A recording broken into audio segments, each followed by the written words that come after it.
Ptad, led by the ES of Ptad, Dr. Choma Ejikeme. You're welcome, ma.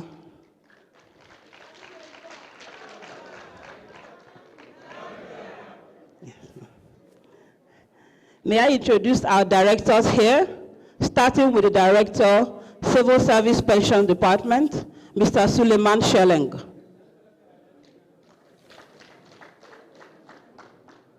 Seated next to him is the Director, Pensioner Support Services Department, Mrs. Nneka Obiamalo. We also have Director, Parastatals Pension Department, Mr. Kabir Yusuf. Next to him is the Director, Customs, Immigration and Prison Pension Department, Mr. Abdullah Yusuf. We have Director, Corporate Services Department, Mr. Sani Mustafa. I know he's somewhere trying to make sure everything goes smoothly. You're well done, sir. Welcome. From the Police Pension Department, we have Deputy Director, Mrs. Christina Adebote. We also have the Senior Technical Advisor to the ES, Dr. Magdalene Kadiri. You're welcome, ma. And we have the Special Assistant to the ES, Dr. Ihoma Ikemba Efuge. The Head of IT Department, Mrs. Judy Membu, is also here, trying to organize things behind the scene. You're welcome, ma. We have from our regulators, National Pension Commission, we have the Northeast Zonal Head Pencom, Mahmoud Zilang. You're welcome, sir.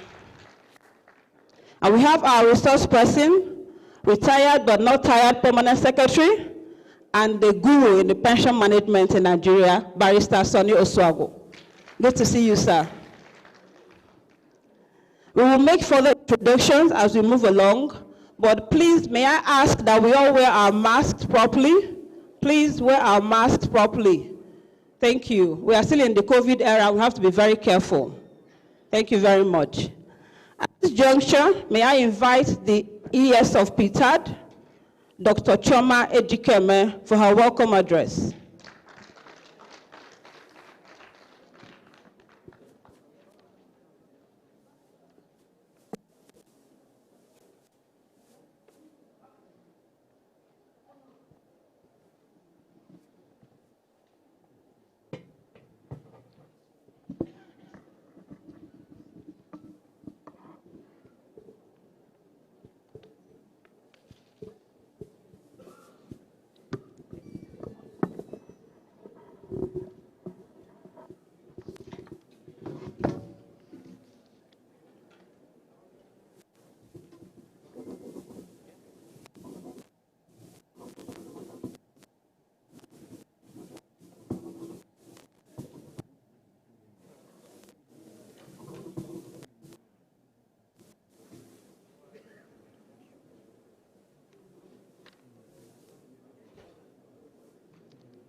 Northeast, Inakwana,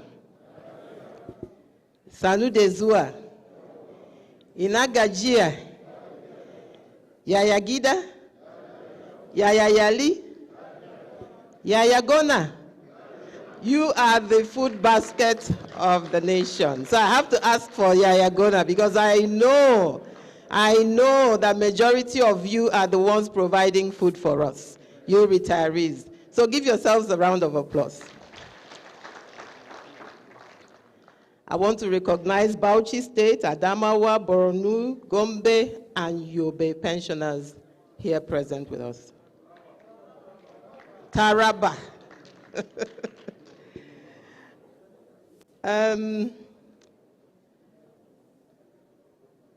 The representative of the DG Pencom here present, management staff of Ptad here present, other representatives of our stakeholders here present, our resource person and the Oracle for Pension Administration in Nigeria, Barrister Sonny Osuagwu, our very, very, very dear pensioners. Let me heartily welcome all of you to the Northeast Stakeholder Engagement. I must say I am really very pleased with the turnout. I want to believe that you're all representative of all the operational departments. I noticed the ovation you gave to your daughter, who is the Deputy Director of Police Pension, when she was introduced. I like telling a little bit of some stories whenever I come for this stakeholder engagement. But it looks like I don't have much of a story for the Northeast, but I'm going to manufacture one today. This stakeholder engagement, like you all know, is one of the ways we try to bring pension administration to the doorstep of our pensioners. And it is something we will want to regularly do so that we can feel you and you can feel us, to understand what exactly we are doing for you and to know what exactly your expectations are and know how to meet your expectations. We have been to other zones. We started out this stakeholder engagement from the North Central Zone in Ilorin. From there, we went to the South-South in Uyo. From the South-South, we came back to the North Central in Kano. From the North Central in Kano, we went to the Southeast in Enugu. And now, we're in the Northeast in Gombe.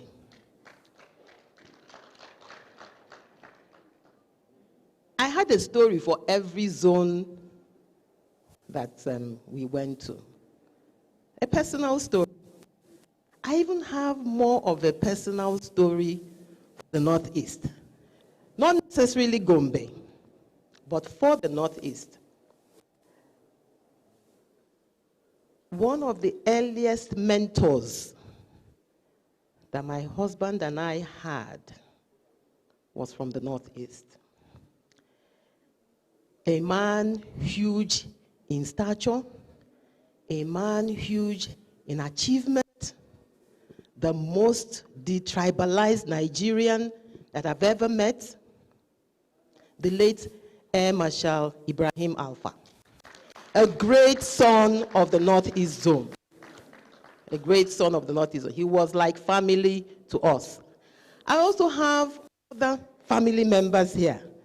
In fact, I've even inherited some in Ptad. The Director of Civil Service Pension Department, Mr. Suleiman Sheleng, is a very proud son of the Northeast. And then we had already introduced your daughter, Mrs. Christiana Adebote. Forget about the name she inherited. She's your daughter.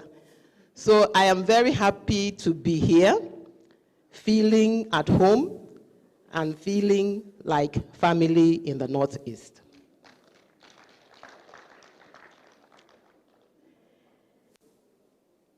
I am very pleased to welcome you all to this two-day Stakeholders Forum, which we have organized to keep our esteemed stakeholders informed of what we have done, what we are doing, and the next steps we intend to take as we work hard to ensure that the welfare of our pensioners is sustained.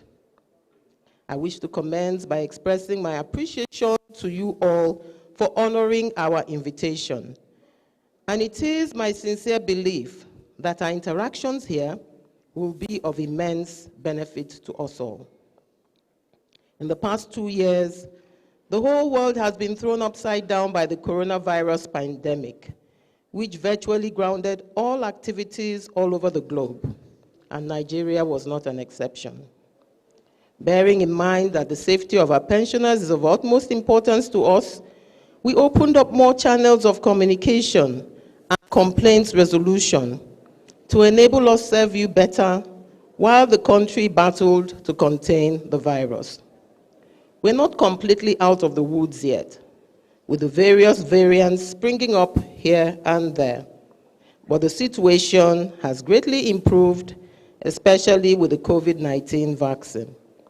I do hope that you all have availed yourselves of the opportunity of the free vaccination being offered by the government. However, despite the lockdown, Ptad continued to pay monthly pensions promptly, resolve complaints, cleared accrued arrears, paid death benefits to some next of kin, and one-off payments to some defunct agencies, such as the Nigerian Aviation Handling Company, NACO, the Aluminium Smelter Company of Nigeria, ALSCON, as well as ex-workers of Savannah Sugar Company who had submitted themselves for verification. Most recently, on the 14th of December 2021, Ptad completed the payment of all outstanding inherited liabilities to 2 ex-workers of 2 of the defunct agencies, namely the Nigerian Reinsurance Corporation. We paid a total of 126 months of inherited liabilities. New Nigerian Newspaper Limited, where we liquidated a total of 219 months of inherited liabilities. We also settled a significant portion of the outstanding inherited liabilities due to ex-workers of another 3 of the defunct agencies, Nikon Insurance, Delta Steel Company Limited, and Nitel Mtel. Also in December of 2021, we implemented the approved 9.7% pension increment for pensioners of the defunct PHCN. This increment took effect from June of 2016. The accrued arrears were paid along with the 6 months balance of the arrears as a result of the consequential adjustment to pensions. The total amount paid to this sector was 6.9 billion naira. In the year 2020, I declared a state of emergency in the Civil Service Pensions Department and approved the commencement of an expanded revalidation and recomputation exercise in a bid to onboard verified pensioners not on payroll, clear all outstanding pension arrears, and resolve all complaints of short payments and outstanding gratuities for the civil service pensioners and their next of kin. At the end of the project, the Directorate was able to review, compute, recompute, and pay over 7 billion naira to over 24,000 pensioners. This computation exercise has been ongoing, leading to the computation of a total of 25,950 files so far, with a total payment to date of 8.1 billion naira. The post-verification validation for the Parastatal Pension Department is ongoing. Over 21,000 unverified pensioners were dropped from the payroll in October of 2020. So far, 4,069 of the October dropped have been verified, restored to the payroll with the attendant arrears paid.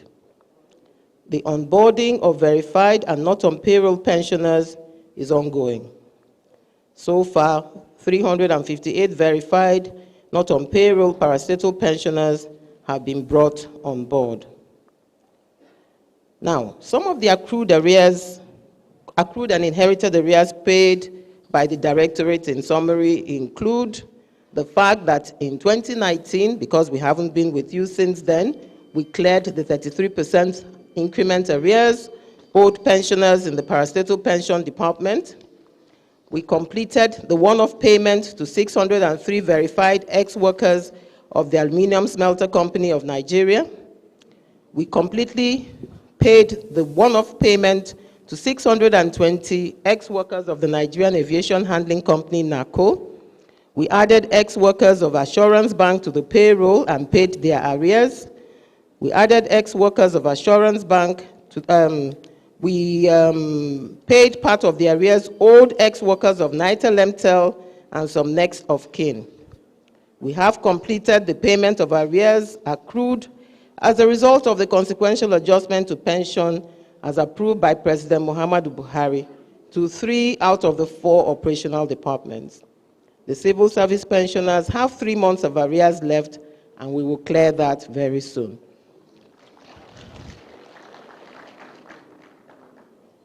Most recently, in December 2021, like I had already said, we completed the payment of all outstanding liabilities due to ex-workers of 2 defunct agencies, Nikon, Nigerian Insurance Corporation, and New Nigerian Newspapers. And we also settled a significant portion of the outstanding liabilities due to the ex-workers of Nikon Insurance, Delta Steel Company, and Nitel Mtel, including, like I had earlier said, the implementation of the 9.7% increment to ex-PHCN workers with the attendant arrears paid. We have continued our meetings and engagement with the various pension unions, such as the Association of Retired War-Affected Police Officers, which was held in Enugu in 2021, the Federal Parastatals and Private Sector Pensioners Association of Nigeria, FEPAN, Nitel Mtel Pensioners Association, Nikon Insurance Pensioners Association, and the Civil Service Pension Unions. We have also expanded the frontiers of our collaboration with stakeholders, including the National Assembly, the newly established National Senior Citizen Center, the National Salaries, Income and Wages Commission, the Military Pensions Board, PENCOM, our regulators, and of course, the Federal Ministry of Finance, Budget and National Planning, our supervisory ministry. All this is geared towards ensuring that we deliver optimal services to our esteemed pensioners. Following the increment made to salaries of some federal government employees in 2019, as a result of the review of the national minimum wage, a committee was set up by the National Salaries, Income and Wages Commission to review the pension and come up with an appropriate and realistic measure to increase the amount paid as pension to pensioners under the defined benefit scheme. In May 2021, we got approval from Mr. President for the implementation of the upward review, and we commenced payment immediately. At this point, I want to let you people know that in the history of pension increments in Nigeria, this is a first. It has never been like this. This pension increment is the most impactful and the most equitable in the history of pension increments in Nigeria. And we're very proud to be associated with that. Bearing in mind that some of our pensioners missed the field verification exercises previously conducted by Ptad across all operational departments due to one reason or another, Ptad embarked on a mop-up verification across the 6 geopolitical zones. We have been to the South-South, where we had centers in Benin and Uyo, the Northwest in Kaduna and Sokoto, the Southeast in Enugu and Umuahia, the Northeast in Yola and Maiduguri, the Southwest in Ibadan and Akure, and Lagos State. We intend to visit other geopolitical zones in due course and ensure that all eligible pensioners are duly captured and placed on the payroll. I also wish to use this opportunity to inform you that our quest to recover the pension assets with some insurance underwriters has been yielding some positive results. We have fully recovered the pension assets with 2 insurance underwriters, namely ICO Insurance PLC and African Alliance Insurance PLC.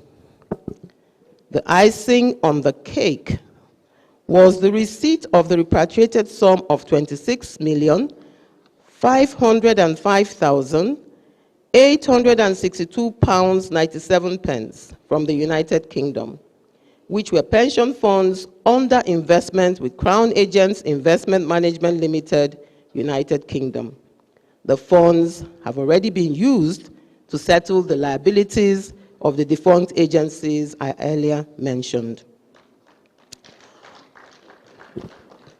On another happy note, On the 12th of October 2021, Ptad formally launched the I Am Alive confirmation platform, an online application to confirm that pensioners on our monthly pension payroll are alive and well and should continue to receive their pension.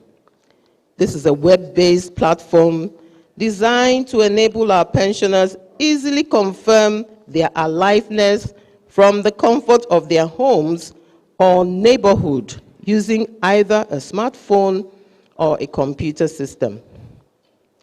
This solution takes the pensioner through a 3-step confirmation process that ends with a text message response.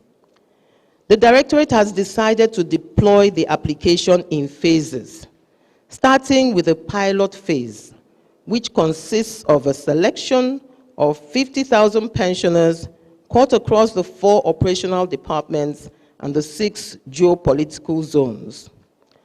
On the successful implementation of this pilot phase, we will deploy the application on a full scale at predetermined intervals on a continuous basis for all verified pensioners on the payroll.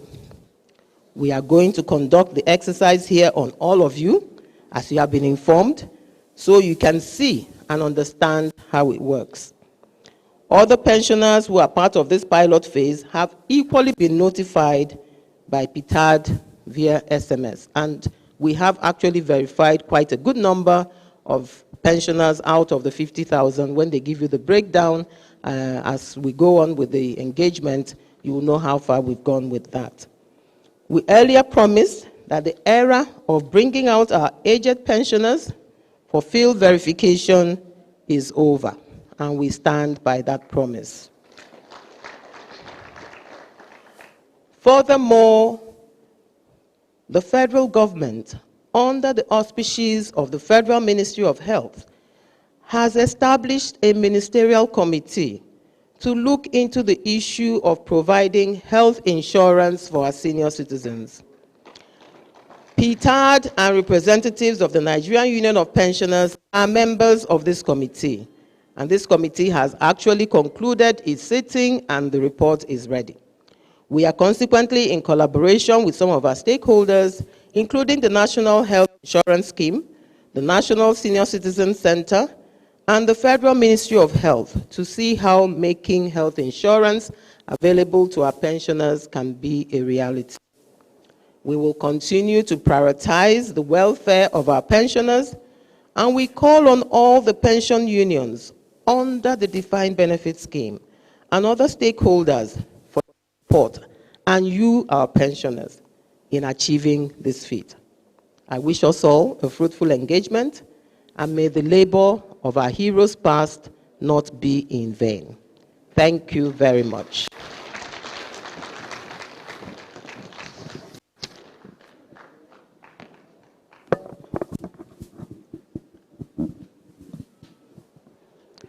Thank you, ES Ptad, Dr. Choma Ejikeme, for the warm, welcoming remarks. Another round of applause, please.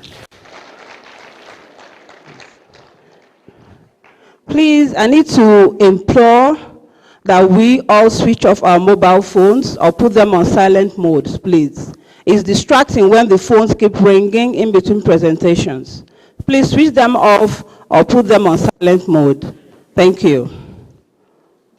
Furthermore, the convenience is outside the hall. Once you go out, you straight on, you have convenience there. Assalamu alaikum jama'a. Da Allah duk wanda yake da waya ya kashe waya shine abin da take faɗa, ko ya maida shi a silent mode yanda ba za in yi aka kira ba zai yi ƙara ba. Sannan a waje akwai bayuka wanda yake so ya kama ruwa ko wani abu sai ya fita a hankali daga waje daga hagunka. Akwai na mata akwai na maza. Allah ya ba mu sa'a. Thank you. May we recognize the presence of our stakeholder from the Public Complaints Commission, represented by Mr. Bawa Agan. You're welcome, sir. You're welcome, sir. We also have from NUP headquarters, Mr. Ghazali Ahmed. You're welcome. Now it's time for goodwill messages from our stakeholders. Right. The Northeast Zonal Head, PENCOM, Mahmoud Zilang, for his goodwill message.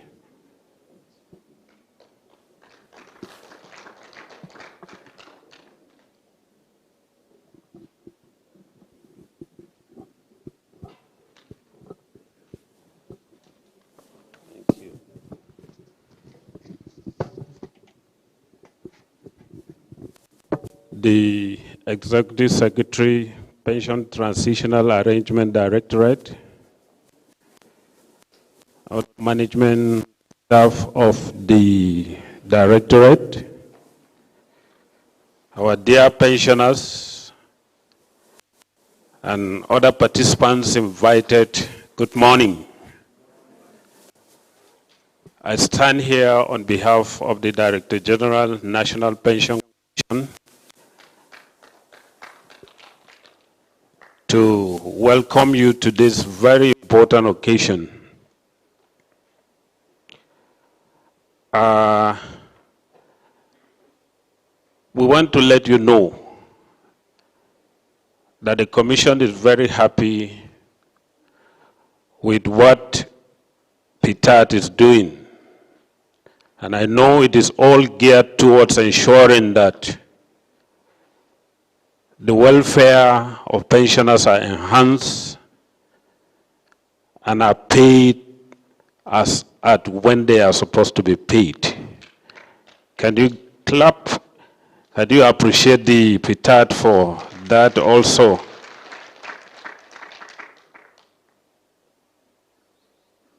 As you may know, National Pension Commission is the apex regulatory and supervisory body of pension matters in the whole of the country. And it is also true, we've noted the fact that the world has gone digital, and so are other organizations picking up from there. PENCOM has introduced the online enrollment program in line with the latest trends and to ease the process of access to pension and to also stamp out corruption. The Ptad has tried a lot in ensuring that the story of pension is changed for good. And we want to thank them for that. We are happy to be a part of this program. The Stakeholder Engagement Forum in the Northeast Zone being the pilot program, and it is meant to confirm the fact that pensioners are still alive. Our earnest expectation is that we will participate fully to ensure that the successes desired for this program is achieved. We are aware of the fact that there are lots of people's phobia for the issue of technology. But again, you would quickly note that almost all of us have a handset in your pocket or so. So that is to tell you that it is time for us to embrace technology towards ensuring the fact that the processes involved in the payment of pension is seamless, is reduced. The sufferings that pensioners used to have before is reduced. And I think that is the focus of the Ptad. So I want you to all participate fully so that at the end of the second day, all of us will go back very happy and satisfied. Thank you. And it is our earnest prayers that at the end of the program, all of us will go back happy, and as you eagerly wait for your pension, when it is time, it will be delivered to you. Thank you very much. Thank you. Thank you, Mr. Mahmoud Zilang, for the warm and encouraging words from PENCOM. To deliver a goodwill message from Nigerian Union of Pensioners, we have Ahmed Ghazali for his goodwill message.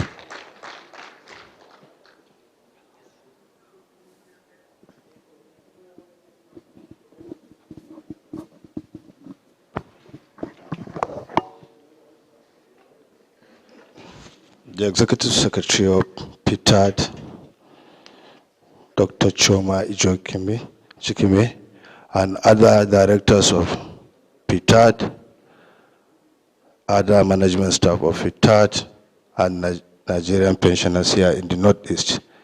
First and foremost, before I start, if you know you are a pensioner, please let's stand up and give 3 boza to ES and her management team. Boza, Boza, Boza. Thank you very much. Yeah, in the history of pension administration in Nigeria in the last 1 decade was a very pathetic situation we have ourselves in this country, when pensioners will retire, would not know where is their left and right. Their pension entitlements were denied. Pensioners are dying in the queues of verification exercise.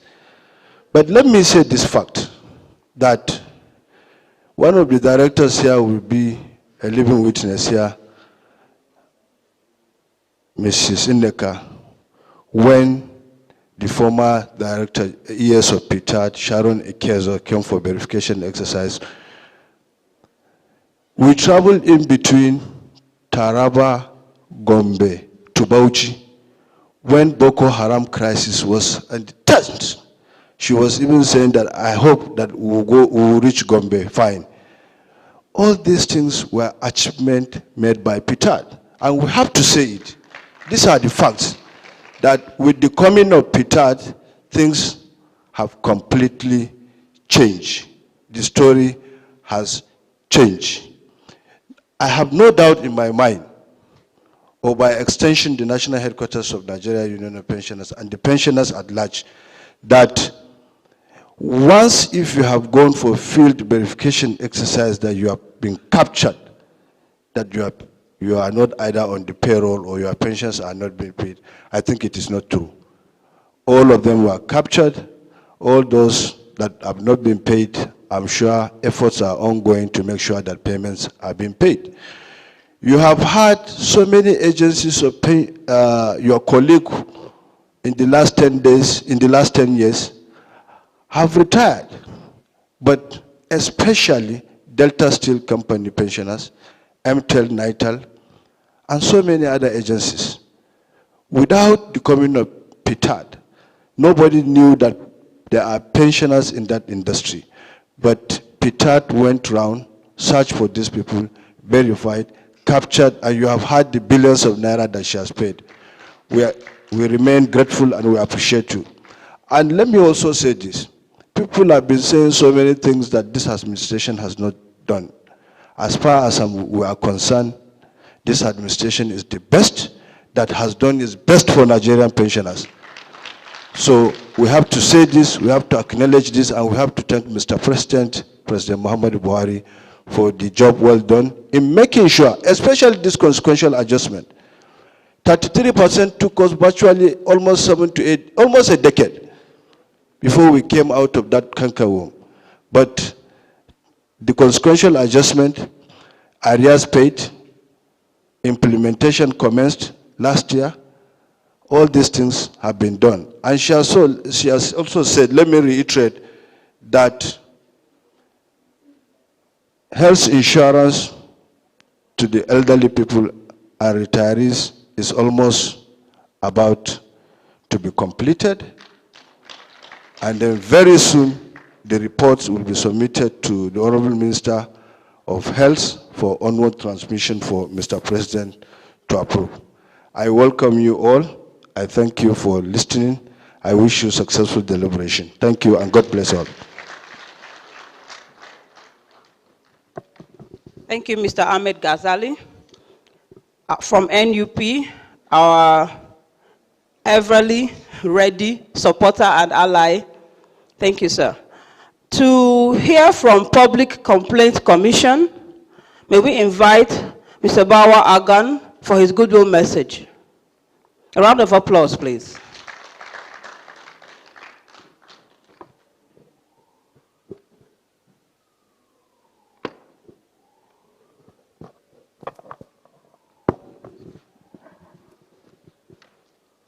Good morning, all. The Executive Secretary, Ptad, stakeholders here present, and our esteemed pensioners, I welcome you all to this interactive session. Greetings from the Honorable Chief Commissioner, Public Complaints Commission.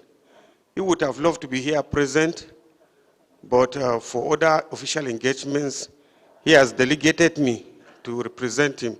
I'm the Director, Public Complaints Commission, Director of Investigation, Gombe State.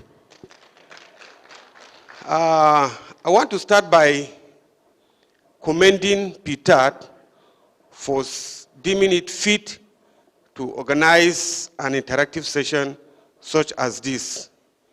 It's really helping in achieving the set mandate of Ptad. I want to specifically mention here that, as you know, the Public Complaints Commission mandate is to ensure prompt and quick payment of pension and gratuities, among other functions. And before now, the Public Complaints Commission have been receiving a lot of complaints as regards non-payment of pensions and gratuities. But I want to tell you now that the complaints we are receiving now as in that regard has drastically dropped. We really want to thank Ptad.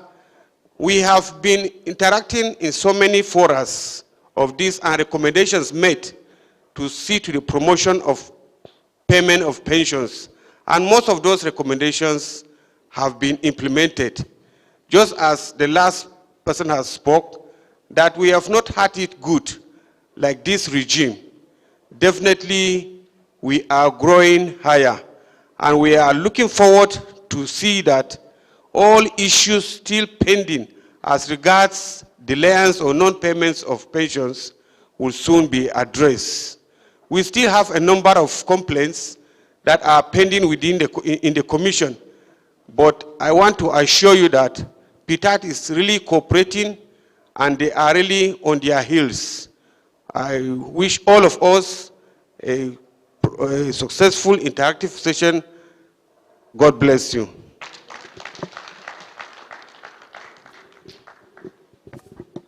Thank you. Thank you, sir.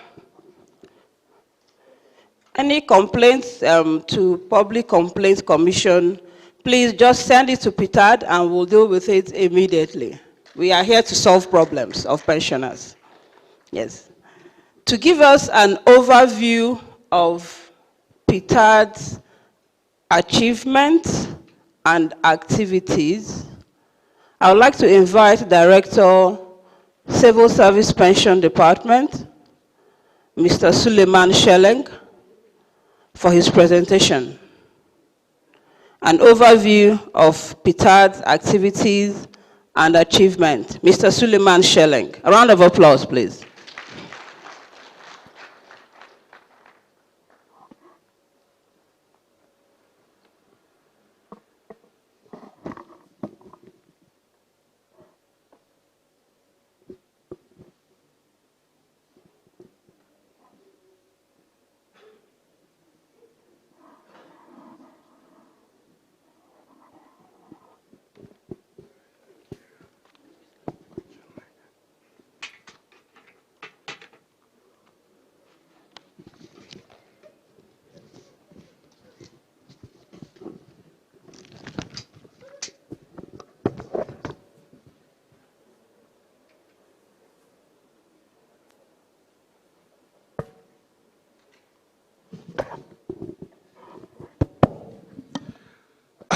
Good morning, everybody. I would like to stand on existing protocol established by the Executive Secretary. With your permission, Ma, let me piggyback on what you've already done. The Executive Secretary has already introduced me as a son of the Northeast. Yeah? Haba. Haba mana. That's all I can check over Kukari Abadi. Eh? Haba. We are louder than this in the Northeast. That's for the ears. Where is my own? I mean, you know, to be honest with you, the Northeast is I dare say, the most favored geopolitical zone in terms of pension administration, especially under the defined benefit scheme. When the ES was introducing the top management, I think the Northeast region was the only one that had 2 people, right? Yeah? And in the same way, the Northeast is the first geopolitical zone to have 2 zonal offices. And an unprecedented 3rd office is in the pipeline. Please, can we appreciate this daughter of the Southeast for doing so much for the Northeast? Huh? Please, can we give her a standing ovation, please? I mean, come on. This is the Northeast. Let's show appreciation. Yeah? Let's Mungo Day. Yeah, Mungo Day. But having said that, I want to, now speaking as a son of the Northeast, not as a staff of Ptad, I want to tell the ES to please ensure that the remaining 3 states also have their zonal offices open this year. Am I speaking for you? So thank you very much. I'm sure the ES has taken note of that. We expect her to, as always, bring the clinical efficiency that she brings as a medical doctor towards addressing this, our demand. Or our request, I should say. The ES has not mentioned that she's a medical doctor. Yeah? She is a doctor, and that is why the health insurance thing is so dear to her heart. And she spent her time, most of her time in medical practice, serving the military. You know, that is the most honorable profession, and I know that. And then she did that and retired honorably. And now she's serving, you know, the army of pensioners, right? Thank you, Mel, for your service then. Thank you for your service now. Thank you, my colleagues, for supporting the great work that is being done. And thank you, our distinguished pensioners, for the support that you have given us. Thank you very much. The ES has laid out the achievements of the directorate in precisely, I think, about 23, 24 minutes. But that is over 30 months of hard work, 30 months of heavy lifting, 30 months of sleeplessness, and 30 months of taking everything that is thrown at her and it is thrown at us. Okay?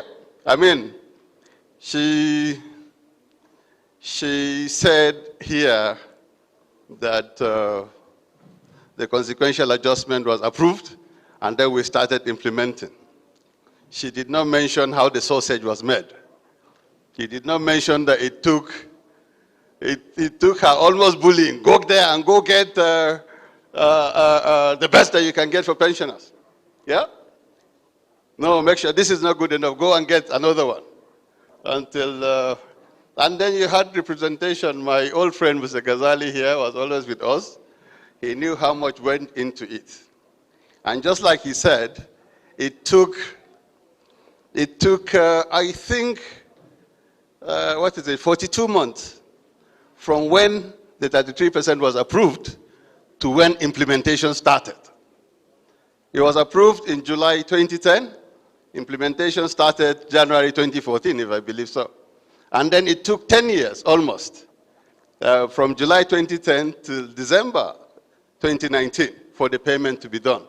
But for this specific consequential adjustment, the very moment the circular was issued, the very moment Ptad started paying, not only the monthly, but the arrears, and then now the arrears for the 3 operational departments has been fully settled. And I will tell you why for the civil service 3 months is still outstanding.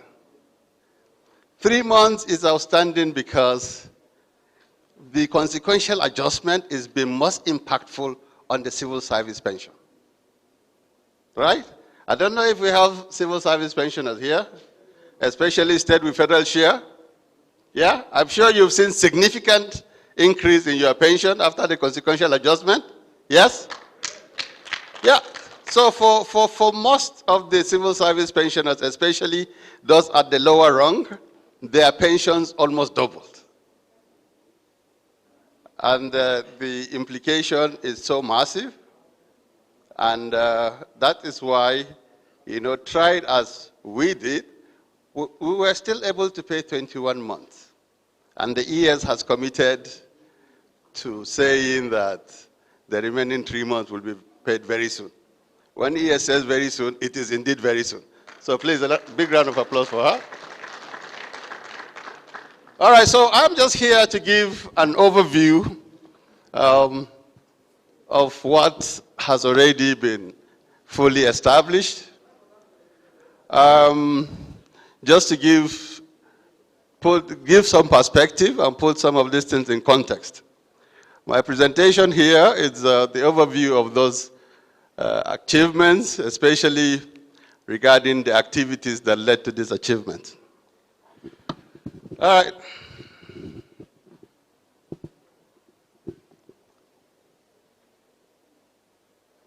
All right, so this is the outline of the presentation. I will try to make it as interactive as possible. Cool? We will have a brief introduction, then we will look at the critical areas of accomplishments. The ES has already done that for me. Thank you very much, Ma. Then we will look at specificities of those milestone achievements. And then, of course, there are challenges that we are facing now. Of course, there are so many that we've surmounted already to get to where we are. But we will mention these challenges, and then hopefully from the feedbacks that we can get from this session, we'll be able to overcome some of these challenges. And then my colleague, Kabiru, when he takes over, he will give more flesh to that, and then enumerate the policy responses and way forward to these challenges. All right, so we all know that the Directorate owes its establishment to the pension reform. Now, this Pension Reform Act 2014 is where the Directorate derives its legal authority to exist, and it gives it all the residual powers it has, and then it serves as a robust legal framework on which the entire superstructure of the Directorate is built. Of course, it's not perfect, and we're working in conjunction with our supervisors, our regulators, I should say, the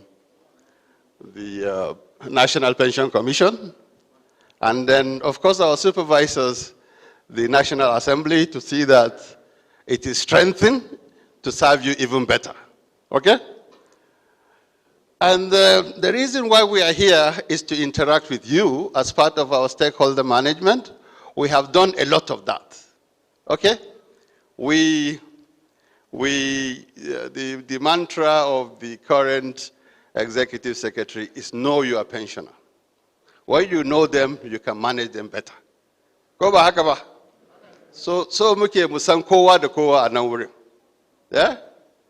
Kuma dama mu mutanen Northeast an san mu da irin wannan zumunci, ko ba haka nan ba? Especially mutanen Adamawa.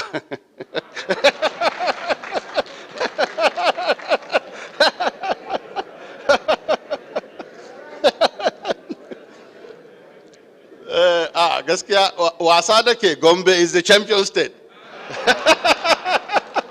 And that is why we are here. It is the unofficial headquarters of the Northeast. But no matter where our stakeholders are, they are critical to us, and you are the most important stakeholders. Go? Rest is sweet after labor. Yeah? So we want to make sure that you keep resting because you have labored, and you can only rest in health and in wealth. Go back. So that is why we are constantly looking to policies and measures that can improve your own welfare. So in addition to the pensioners, we do have a lot of other stakeholders, especially the government that has done so much to fund this scheme. So much to bring in people who had been forgotten, people who were in the wilderness, people who had no safety net at all after being forced out of their jobs because of privatization and commercialization and so on and so forth. A lot of these people, and I'm sure we have some of them here. Do we have pensioners from the defunct agencies here? Right, so the government makes sure that they provide the funding to pay these people. The Honorable Minister of Finance, who is the supervisor of Ptad, and indeed the ministry, you know, they've given us their unwavering support. Without their support, we wouldn't be able to achieve all these things that the ES has already enumerated. And then PENCOM, of course. Thank you for helping us to strengthen not only our internal processes, but our stakeholder engagement as well. And then the Office of the Accountant General, who we always, especially this time of the month, we go knocking on their door. Inakwit pension. Muna so mu biya pensioners namu. Yeah? They're also there. We've got the Budget Office of the Federation. This is where the sausage making starts. Yeah? We have to go and meet them. Muna fa bukatan kudi kaza saboda mu biya pensioners namu. So of course, you know the resources are not unlimited. The government has got other challenges. So it is a tough job to get the most out of them, but we've been very successful and they've been very cooperative as well. The National Salaries, Incomes and Wages Commission. In addition to getting the salary structures of all your institutions, from which we accurately computed your pension and pension arrears, we also engage them, especially during the processes for the consequential adjustment. So they are a very, very important stakeholder. And then we heard from the Public Complaints Commission, right? And I'm glad to hear that we are making their job easier. Please, next time, just tell the pensioners to come directly to us. Okay, sir? You know, and then, you know, Ptad has done so much to eliminate fraud from pension administration. There are so many fraudsters, right? So we are working with the anti-graft agencies, especially the Economic and Financial Crimes Commission, the the Independent Corrupt Practices and Other Offenses Commission, and so on and so forth. But you people are also very critical stakeholders in the fight against anti-corruption. If anybody calls you to say that, please pay me X amount of money so that your pension can be paid or your arrears will be increased, they are fraudsters. Do not listen to them. Report them to Ptad, okay? Ba a karɓar rashawa a Ptad. Ba wanda zai zo ya same ka ya ce ka biya kuɗi kamun a baka pension naka. Komai duk aikin da muke yi is free. Duk wanda ya bugu maka waya ya ce ka bashi kuɗi. To report that person to us, and we will hand them over to EFCC. Go? So if you look at this, the variety of these stakeholders, it requires a balancing act to be able to meet to operate to the satisfaction of all these stakeholders. Pensioners want more money. Federal government will want you to, to spend less money. Yeah? But we want to achieve both. It's difficult. All right. Efficient and transparent financial management. The ES has mentioned that we have removed people that ought not to have been on our payroll. But she also mentioned that people that were removed because they did not come forward for verification or for one reason or the other, when they come back and present evidence that they are indeed genuine, they are restored. Okay? So we will not allow people that are not qualified to be feeding on the resources that should be used to pay you, the eligible pensioners. And the only way you can do that is through the institutionalization of a culture of efficiency and transparency. And we have a culture of transparency. Apart from our culture for zero tolerance for corruption and errors, right? We are also known for full disclosure. The ES has mentioned to you all the amounts of money that were recovered, pension assets, and how these funds are utilized. This is a new chapter in the area of pension administration. This level of transparency was never in place before now. So when you're transparent, you know nobody can question your integrity. Whatever kobo comes into Ptad is fully disclosed, and whatever kobo goes out is fully accounted for. But most significantly, we have cultivated a culture of excellence in service delivery. You know, we are not perfect yet, but every blessed day we try to improve on the quality of service that we bring to your doorsteps. And that is why, despite the fact that we have 2 offices in the Northeast already, in Damatru and Yola, we're looking to establish another one in Maiduguri, and that will come on stream very soon. And we have bought into the resilience of the people of the Northeast. Okay? Here in the Northeast, we are very tough people. The insurgency has not slowed us down, right? We have defeated the insurgency, and we will continue to conquer whatever challenges that we have. And the choice of these critical locations, Yobe, Maiduguri, and the Yola, I mean, those are places that required federal presence in order to restore their confidence. And we have done that successfully. Of course, I know the ES has listened to our request to take this, our service expansion to Jalingo, to Gombe, and of course to Bauchi. Yeah? But despite that, even in those states where we don't have offices, we have presence in cyberspace. Every pensioner here, individually or through their children or wards, knows how to operate, computer. They know how they can get to Ptad website, and we have evidence of that because ES has mentioned the launching of the I'm Alive pilot scheme, and so far we have thousands and thousands of pensioners going to our website on a daily basis to do the I'm Alive confirmation. And I'm sure there are some on this hall that have already done. Yeah? Can you indicate by raising your hand if you've already been confirmed? Okay, that's what.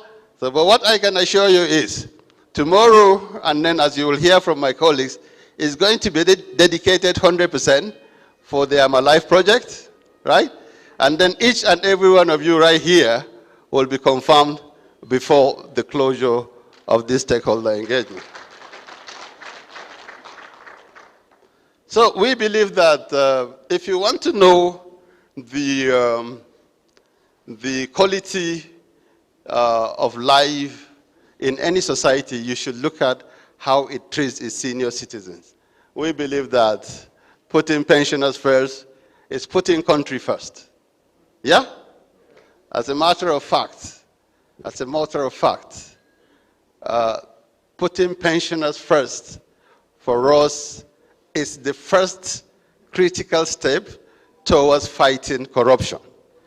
If people know that they are going to have a dignified retirement, if they know that they wouldn't be needing to use their pension to buy medication, as the push for the national health insurance enrollment suggests, then people would not panic and say, do you know what? Let me do this illegal act so that I'll have money for tomorrow. Yeah? So we believe that wholeheartedly that if we take care of our pensioners and people that are coming through the system, we are future pensioners, okay? We are. Unfortunately, we wouldn't benefit from the hard work that we put on the DBS. But my friend in Pencom, I hope that our reward will not be in heaven.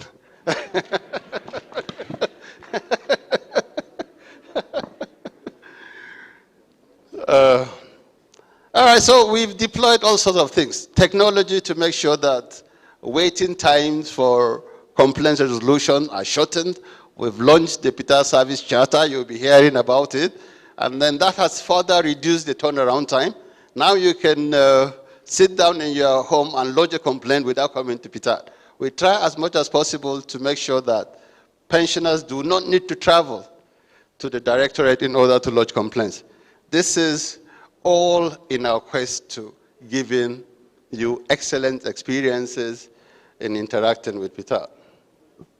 Okay, so if we just break it down very quickly, the Pension Reform Act, I'm sure when my mentor has already been introduced as the guru of pension in Nigeria, Dr. Sunday Oswagu, when he takes to the stage, I believe very, very shortly, he will connect better with you. Because when someone speaks from a position not only of knowledge, but of experience, they seem to be able to drive the point, home more than anybody else can do, especially if they don't have that experience. I'm glad to say that our resource person today is as knowledgeable as he is experienced. And that is why the pension scheme is working right now. Because the people that are running it are experienced pensioners. For the first time in the history of this country, we've got a president who is a pensioner. Yeah? Muhammadu Buhari, he wouldn't have been here because he's a military pensioner. And I am sure you all know that he retired as a general in the army and is a pensioner. Yeah? The Minister of Finance is a pensioner.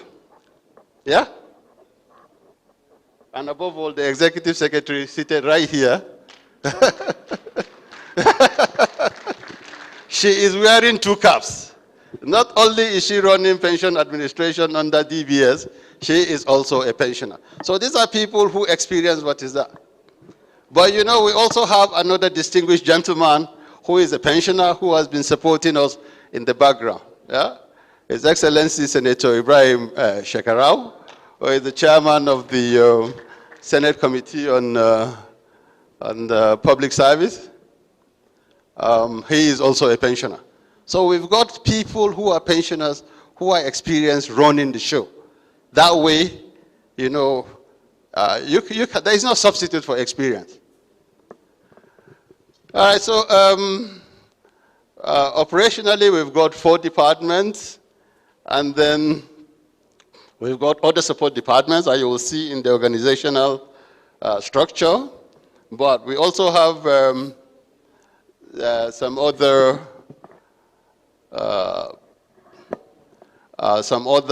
operational documents like the standard operating procedures, which guides our own operations in-house. We also have the strategic plan. The first strategic plan expired in 2021. It was a 3-year plan, and then most of those achievements were predicated on that. And then we have renewed the strategic plan, which is going to run for the next 3 years, 2022 to 2024, I believe, right? All right, so that is going to come into force any moment. But by way of structure, this is how the directorate is currently structured. You know, the executive secretary sits at top, the organogram. You can see right here, there are the 4 operational departments. The Civil Service Pensions Department. Can we have a big round of applause, please? These are my people. Yeah? Right. And then you've got the Customs, Immigration, and Prisons Pensions Department. Do we have their representatives here? Are we here? Okay, I salute you. Right. Okay, the police. There was a big round of applause when the police pension DD was introduced. Are we here? Thank you for your service. Thank you for protecting us. Right? And then the parastatals pension department. You're going to be hearing a lot. This is a department that is critical to a lot of pensioners who retired on the parastatal scheme. And a lot more that have been introduced, you know, out of government compassion. Again, just like every other structure, we've got the support services. I always say that the pensioner support service department is the most important department in the directorate because it is our front office. It is the office that interacts directly with the pensioners. When they do well, we do well, right? When they do well, we do well. So we exist to serve them, and they exist to serve you. A big round of applause for PSSD, please. You know, we all just carried our bags and came here. How this place was put together, I don't know. But I was so sure that we will have a stage that we can stand here and speak from. We know that there will be comfortable sitting arrangement for our pensioners. We also know that there will be refreshment to be served to the pensioners. This is all courtesy of the Corporate Services Department. Can we just appreciate them, please? I am sure when I said the Pensioner Support Service Department was the most important department, I can hear some people, some murmurs, because pensioners believe that the finance and accounts department is the most important department, because this is where the alert come from, right? Yeah? So if we do all these things, the corporate services organize this talk shop, and Madam Neka solves all complaints. If there is no alert, yeah? Abi? Worked on 0. So it is because of that that a full department, for those of you who understand the operations of Ptad, previously there was no finance and accounts department, but just so that we can serve you better, this department was established so that you can get your alert with immediate alacrity. Yeah? Information technology, this is massive. This is massive. It is because of IT that I can sit here and use my pointer to this. It is because of IT that you receive alert at the comfort of your house. It is because of IT that your pension is computed accurately. It's because of IT that pension is paid promptly, right? And it is what? Because of IT that henceforth you don't need to come out to do verification. You can verify yourself. You can confirm yourself from the comfort of your house. So a big round of applause for our IT department. So you can see here, it's not by coincidence that you've got this very strategic department in the middle. Policy and strategy. They lay out the roadmap for us. I spoke about strategic plan. I spoke about, policy objectives and responses, and so on and so forth. They are the ones that provide these documents for us.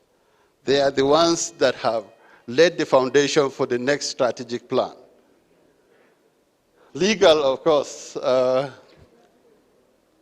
legal department is very critical to the existence of the department. It's not only protecting us from legal assault by people who needlessly sue the directorate without even engaging with us. So our emphasis is, even if when people go to court to claim unpaid pension from so many years before the establishment of the directorate, our legal department, rather than meet them in court, we always want to bring them and negotiate with them. Please, if you have any complaints, do not go to legal, go to PSSD. Yeah? You don't need lawyers to resolve your complaint. The procurement department assists to facilitate all the things that we require to be able to deliver. And then the monitoring and compliance, they are our local policemen. They ensure that we not only abide by our internal policies, but we also meet external regulations. All right, corporate communications. You can see that between Ajayi and NECA, they have been doing a fantastic work. I'm sure all of you here have either received a text message or a phone call. The phone call is not coming from corporate communications, though. It's coming from PSSD. A big round of applause for them, please. So this is how we are structured. And if at the end of the day, we believe that we need to reposition this so that we can better serve you, I am sure the ES would not hesitate to look at it objectively. All right, they say the customer is king, and that was why I brought this, this Japanese cliche that said, "Okiyaku-sama, wakami-sama, deisu." Everybody says the customer is king. We said the pensioner is king, right? They said the customer is always right. We say the pensioner is always right when they are right, okay? When your documents are right, okay? When you have served fully, right? When you have labored, then you can be resting. Japan is one of the countries with one of the best customer service experiences. And how do they do that? To them, they ascribe some kind of godness to the customer, if there is anything like that. So they say the customer is God. Huh? The customer should be worshipped. Now, as part of our stakeholder engagement, management, we have done a lot. I am sure almost everybody here, if not everybody, who is a pensioner has been verified, right? Is there anybody here who has not been verified by Ptad? No? Oh, so it's all part of this. So we have all your records. That facilitates our Know Your Pensioner objective. We want to know not only your name and have your biometric data, we also want to know where you live now. We know that some people have migrated. Yeah, some have left Gombe to go and live in Adamawa because Adamawa is better. But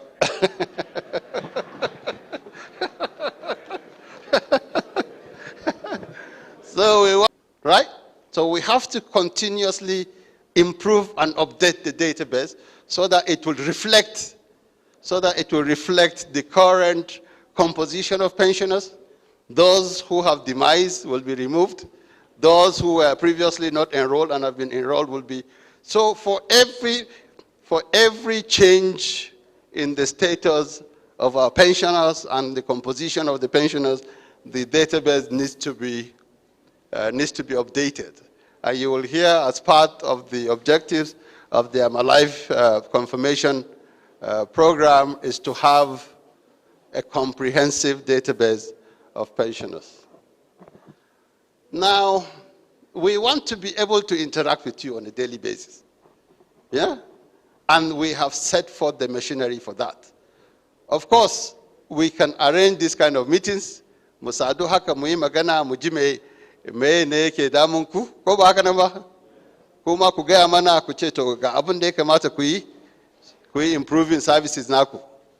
Amma kuma we are 24 hours, 7 days a week, we are on cyberspace. You can go to our website and go to our frequently asked questions and see if there is a response to your own complaint. So before you, and if their complaint is not fully addressed in the FAQ section, right, you can there is a place that you can lodge this complaint. You don't need to travel to Ptad. Okay, so what we are also doing is we proactively trying to address your complaints. We want to address your own complaints even before you make them. So we review our experiences, we analyze the number of complaints that we have, and try to provide a comprehensive solution so that if anybody else has got that kind of complaint, he wouldn't need to come to Ptad, okay? Yeah, your complaint will already be addressed even before you make the complaint.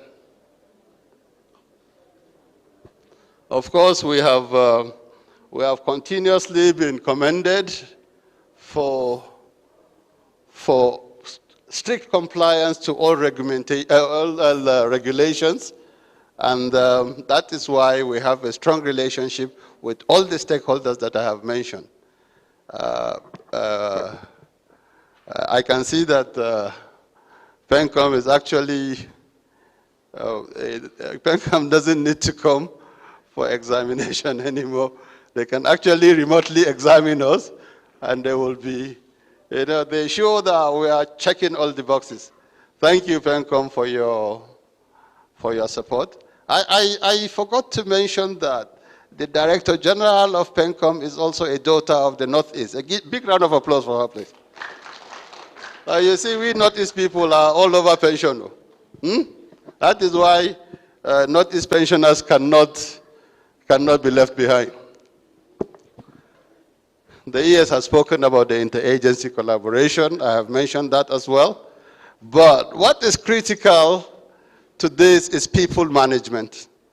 For you to be able to deliver excellent service, you need excellent personnel. Ko? Dole ne ma'aikata a samu ma'aikata na gari, ko ba haka nan ba? Kuma ma'aikata da suka san aiki. Ma'aikata na kwarai. Shi yasa ma'aikatan fita da yawa daga North East ne saboda mun san kan aiki.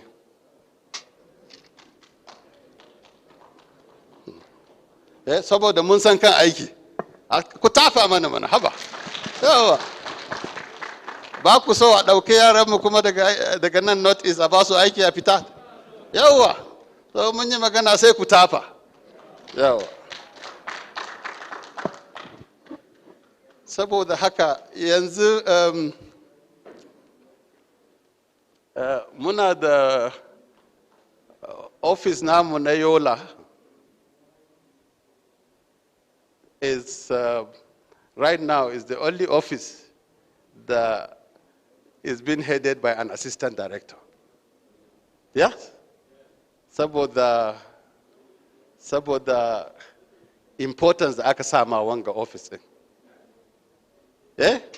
Kuma aka bude office suka a Bauchi da Gombe da Jalingo. in Allah ya yarda dukansu za a ɗaukaka su haka nan, ko ba haka ba? Amma kuma sai an yi training mutane. Mutanen da the staff of the agency, dole ne sai an, every year you have to train them on new ways of doing things. You have to upskill them. Dole sai an koya musu, inda za su yi aiki to meet new challenges. Ko ba haka nan ba? Yawa. So it's not an easy thing. Kamar inda ake managing pensioners, haka ake managing staff. Su ma suna da nasu bukata. Ko ba haka ba? Yawa. In ana neman kara ma pensioners pension, akwai ma'aikata ma da suke neman karin albashi. Bere ma'aikatan yanzu, pension nasu ya dangantaka da albashinsu because of the contribution. Ko ba haka ba? Yawa. So in albashinka bai da yawa, mu ba kaman ku bane yanzu. Mu pension namu da zamu ansa an muka gama aiki wanda aka cire daga albashinmu ne. Kuma percentage na albashi ne. So in albashin bai da kauri, kaga pension bai da kauri. Yes, I'm sure our people here from PENCOM have been inundated with complaints about corresponding increment for contributory pensioners. Yeah, so managing people and giving them the skills that they require is an uphill task. And then the staff are critical stakeholders as well. In ma'aikata ba su sa abin da suke ba, duk wannan achievements da ba za su samu ba, ko ba haka nan ba? To, amma ba ma'aikata kaɗai ba, ko ku pensioners yanzu wannan forum ɗin na ƙalubalance ku. Duk wani pensioner ya ba mu shawara guda wanda zai taimake mu mu ɗaukaka aikin pension nan. Akwai masu shawarwarin da za su ba mu? Yawwa. To dukanku kuna da program nan. Akwai pages a baya. So in kana da tambaya ne ka rubuta tambaya. In kana da shawara ne da za ka ba mu da zai taimake mu mu ci gaba da ɗaukaka ku, sai ka rubuta mana. Ko ba haka nan ba? To, kowa in muka fara question and answer, in kana da tambaya ka ɗaga hannu za mu zaɓe ka, amma mun fi so ku rubuta saboda za mu iya rike record nashi. Ko ba haka nan ba? Yawa. Okay, na riga na yi magana, instituting a policy of zero tolerance for errors and corruption. Mun yi computerizing system namu gaba daya saboda ba manually kuma ake computation ba. Saboda ba mu son samun kuskure, ba mu son wani ya ce a pension nashi ba daidai aka abin nan ba. Mun san ba inda za a ce ba za a samu complaint ba. Amma we try as much as possible to make sure that there is no room for errors and corruption. Ba wani wanda zai ce, so give me money so that I can increase your pension, or if you don't give me money, I will reduce your pension. We don't have that culture in Ptad. So in wani abu ga maka waya, anybody that calls you to say that, give me money so that I can facilitate your arrears or increase your arrears, is a fraudster, and please report them. Ko ku ba mu number su, dukan ku kuna da number Ptad aiko? Kowa yana da number Ptad. Amma baka same mu ba, kana iya ba number ma 'yan sanda. Ko? I'm sure the police pensioners here can help us. Ko? Do the police pensioners get calls from fraudulent people as well? They know who to call now. The police people will arrest them. The constant investment in IT, because the one harkan computer, one day the best might not even be good enough tomorrow. So we constantly have to invest in upscaling our agile IT infrastructure. Saboda asamu ayi serving naku efficiently, especially in accurate computation and payment of pension. The ES has already spoken about the recovery of tracking and recovery of pension assets. But we are not oblivious of the fact that there just might be some pension assets somewhere that are not known to us. And we will rely on you for information in that regard. If you have any information, as to some pension assets that we've not been able to lay our hands on, please let us know. In kasan akwai wani wuri ko institution ko ina da ke da kudin pension a hannunsu har yanzu, da Allah ku gaya mana, saboda mu bi su mu ansa. Muka ansa kudin naku ne, ku ne za mu yi mu biya ku da shi. Kuma ES ta riga ta faɗa cewa kudin da aka anso, in fact an biya pension arrears ne da shi. Okay, the pension system. Ptad does not operate any commercial bank account. Payment is centralized. So anybody that says to you that Ptad is keeping money, Ptad doesn't want to pay you so that they will accumulate interest, the person is a liar. We have no pension, we have no bank account. We pay you directly from the Federation account, the Consolidated Revenue Fund. Once we see information on GIVMIS, money has been released. Kudi na nan, mu kawai za mu taba computer ne kudi ya zo wurin ku. Kudi bai zuwa bank account na Ptad. We do not operate any bank account. I'm sure you've heard from PENCOM already. They are very happy with us. Unfortunately, we have no representation here in the Northeast from the Ministry of Finance and the Office of the Accountant General. Amma inda suna nan, abin da yasa ba su zo ba ma, sun san cewa kawai abin da muke yi daidai ne. The only reason why they are not here is because they are sure that we are doing the right thing. Had the Majalisa, in fact, they have followed us to other zones, and they are satisfied with what they have seen. And they know that whether they are here or not, with pensioners, amongst the pensioners of the Northeast, we have distinguished pensioners and honorable pensioners as well.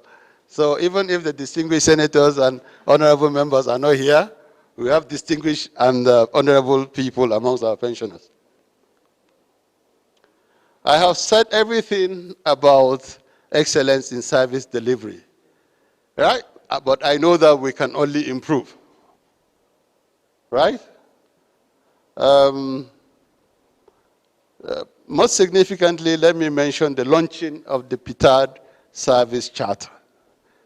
This is our promise to you on our service delivery excellence, right? And then the turnaround, the time that it will take to address any complaint. But let me just mention here that complaint resolution is a two-way thing. We also need you to do your own part. In Canada, complaint, ka ba mu duk documents, kasan documents ake bukata duka. Whether it's your letter of first appointment,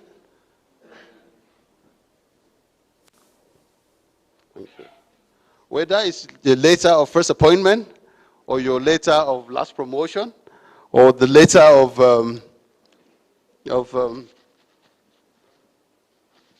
the letter of retirement, and so on and so forth.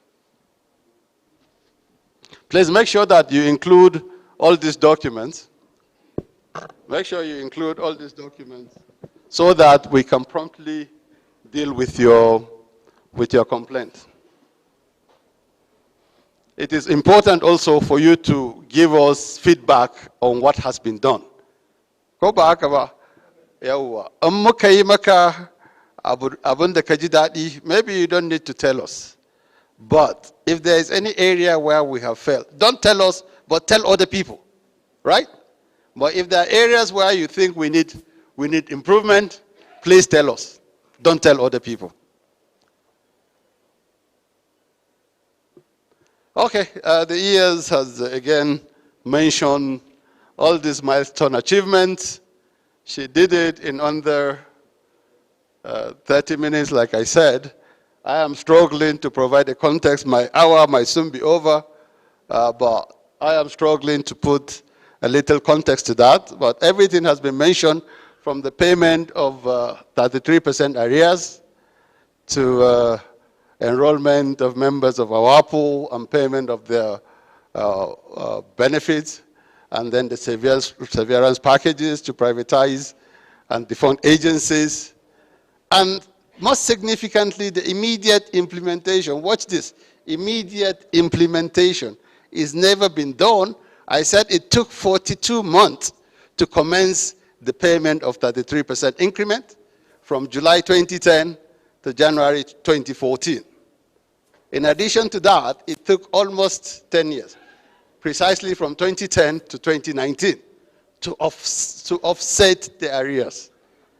Now, in the space of 3 to 4 months, not only was the consequential adjustment implemented, right, but in third and fourth quarters of 2021, the entire arrears for this department, parastatals, police, and CPIT were defrayed. 21 months for civil service was paid, and the ES is committed to paying the outstanding 3 months very soon. A round of applause for us, please. This is a significant number, 8,652. It might mean nothing to some of you, but for state with federal share, some of them that served less than a year at very junior positions, some of them were collecting as low as 1,000 naira monthly pension as their federal share. Am I right? Right.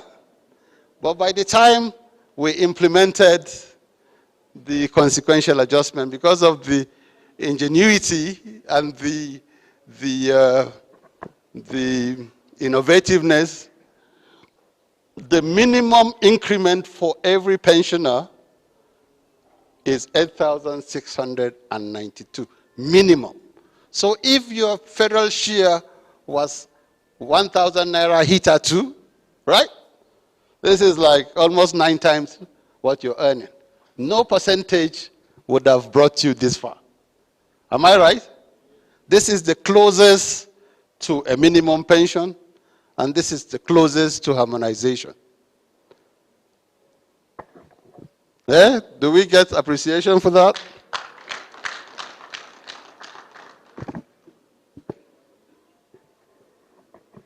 Okay, over 50,000, 8.1 billion naira. 8.1 billion naira, it's a lot of money. Yeah? It's a lot of money. And this particular project for civil service pensioners is ongoing. The parastatals have started their own, and more money is going to get into the economy through the payment of pension arrears. Keep in mind that these are arrears that were accumulated over many years before, well before the establishment of Ptad. Well before the establishment of Ptad. But our friend from PCC, let me tell you, part of the secret is this project that the ES is commissioned. If you had any complaints for pension, I am sure if you check your number now, you have at least 50,000 fewer complaints. Yeah? And that's just for the civil service. We are not looking to put you out of business, but we just want to make the work better for you, easier for you. In any case, it's pathetic that, you know, some people lost their loved ones. Akwai marayu da yawa wanda iyayensu suka rasu fiye da shekara 10, in some cases da ba biya su ba. But under this project, no case of deceased pensioners were paid their full entitlement. And many more are being screened for payment. As a matter of fact, we prioritize that. Muna son ladan in kai ma maraya kana samun lada ko ba haka nan ba? Yawa. The ES has spoken about the increment for the power sector. 9.7 has already been implemented. Now, this work that we are doing is being noticed by our stakeholders, especially ICPC. 2019 Ptad was the best MDA, and I'm sure we were the gold medal winners in 2020 and 2021 as well. They just did not want to say it out so that they don't create a Ptad fatigue. I'm sure if you ask them behind the scene, they will tell you that Ptad was still the best MDA in 2020 and 2021. Do we agree? Good. All right, we have looked at all this robust complaints resolution platform. We have a toll-free number that you can call. And then we spoke about the 9 offices that we have, and 1 that is in the pipeline. We have a requisition now that we need many more in the Northeast. And then there is 1 more that is coming up. What other zone is that? Apart from the Northeast? Southwest, or Ibadan. Yes, so we're opening a second. You can imagine as big as the Southwest is. They are just about to have, that's if you count Lagos as part of the Southwest. They are just about to have their second office. We are ahead in the Northeast. We are going to have our third. A big round of applause, please. Okay, all these things we've mentioned before, and the payroll management system is at the core of ensuring that accurate pensions are paid and variations are easily implemented at the end of every month. Yeah, the verification exercise. I'm sure I don't need to remind you how difficult the process of verification was before the advent of Ptad. Now we have a whole, well, there isn't going to be that. We don't even want to get you to go anywhere, but you will agree with me that the verification exercise that you attended was friendlier, was more humane. It was done in a good atmosphere, in a hall like this, you know, being attended to by a professional and courteous staff, right? Good. And then the mop-up was conducted in more or less the same fashion. And you are going to be hearing a lot about the development of the I'm Alive framework. My colleagues will lead you through that. But this is the future. This is the future. You don't need to go anywhere.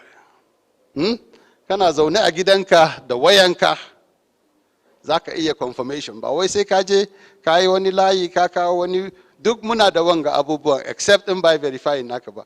Amma aka yi verifying naka duk muna da records naka. So kawai abin da muke bukata kawai ka nuna mana cewa har yanzu kana raye. Kuma ba sai ka fita ka yi verification ba.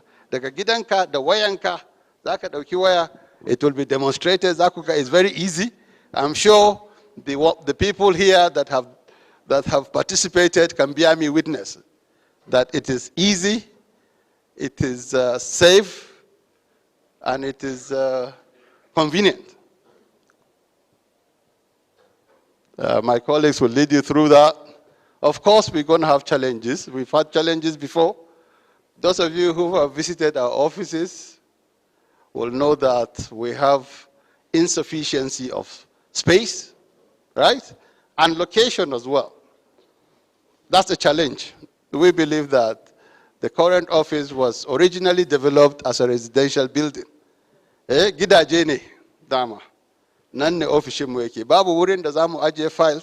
Babu, in fact, so muke mu samu wurin da zamu iya ma ajiye kaman dispensary so that in pensioner ya zo, in yana da ɗan matsala yakan je a duba shi ko ɗan sha magani, amma ba mu da wurin da za mu yi haka nan.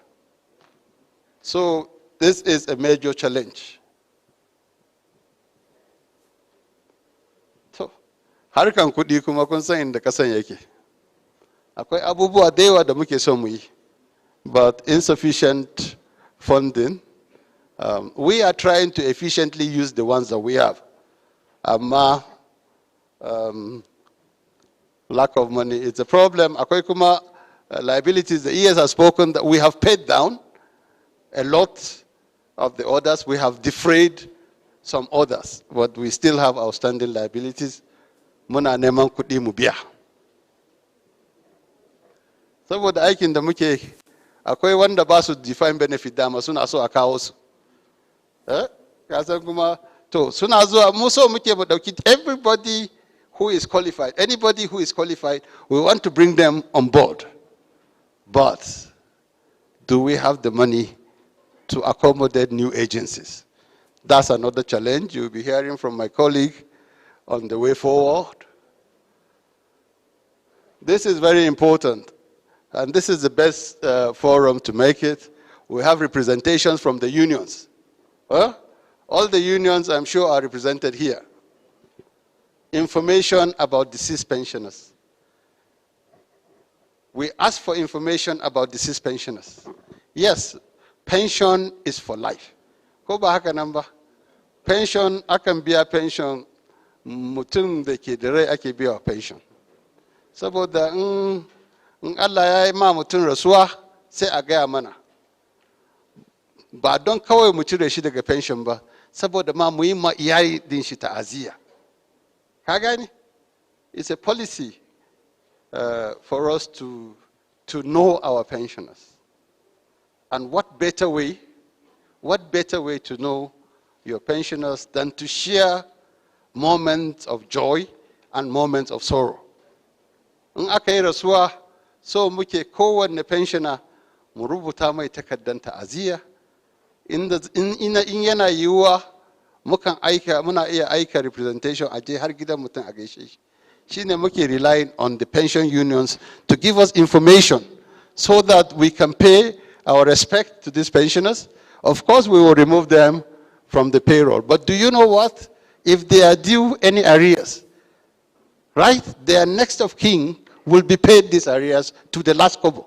They wouldn't be losing anything. Right? But pension is for life. And pension is for the living. When they say life pension, it means that you will be paid so long as you're alive.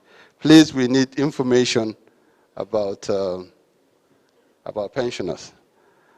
There is also, we say lack of liaison offices in the majority of the states, but we are making giant strides despite limited resources to open up offices.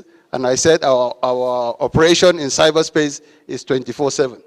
Mariga munce ana za bude daya a Maiduguri, kuma muna imanin cewa nan gaba ba da dadewa ba za a bude a sauran jihohin arewa ta yamma ko. This is, I don't think it is unavailability now, because from what the ES has said, tremendous achievement, progress has been made towards getting health care for pensioners.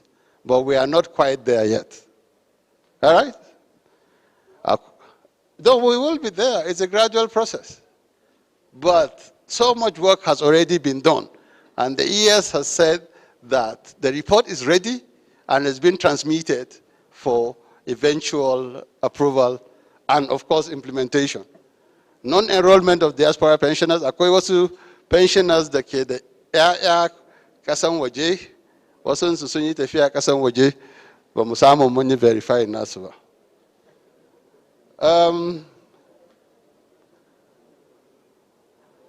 Wasu agencies in the government, but like I can say that the level of collaboration has improved, and we are getting more responses from some of these agencies. Sannan PRA thing, you all know that is being reviewed, and one of the powers we are looking for, we want a legal status as well, in addition to so many other amendment proposals that we have made, so that the PRA 2014 can be amended and reformed into a more perfect document.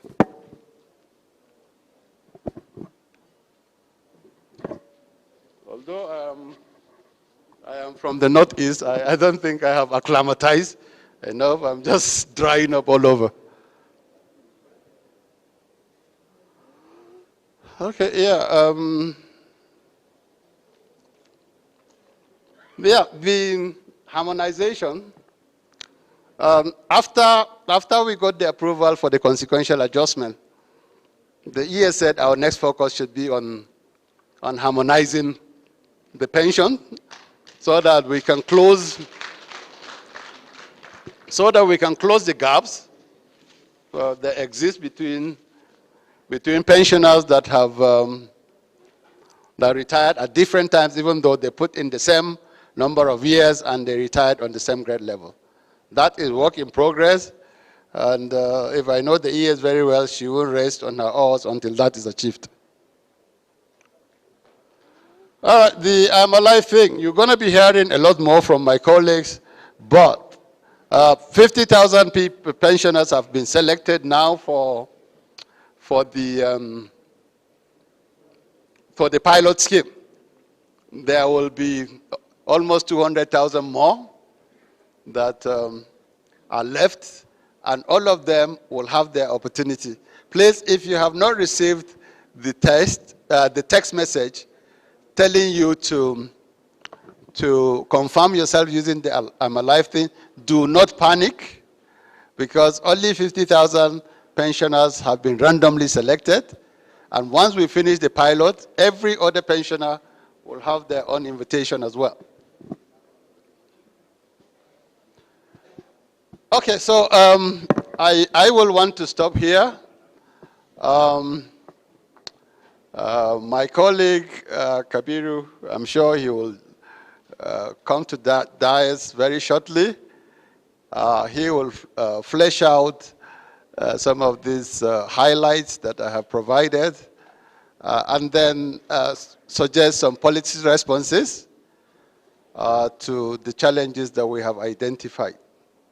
All right, muna godiya da jama'an Northeast pensioners na Northeast da kuka fito dukanku, kwanku da kwarkwatanku duka. Kuma, we are very happy the support da kuka bamu. I as the son of the Northeast, I cannot be more proud. So thank you very much, and God bless you.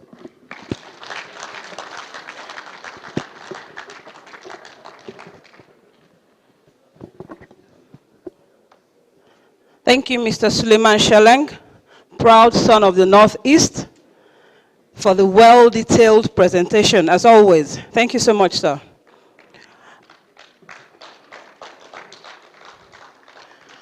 As all of us here have been verified, but we have a complaint desk outside.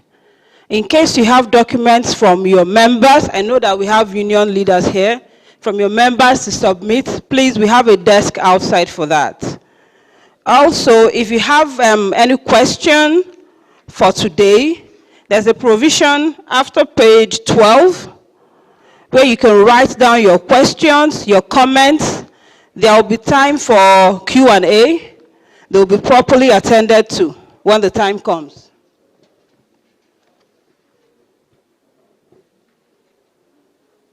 Assalamu alaikum jama'a.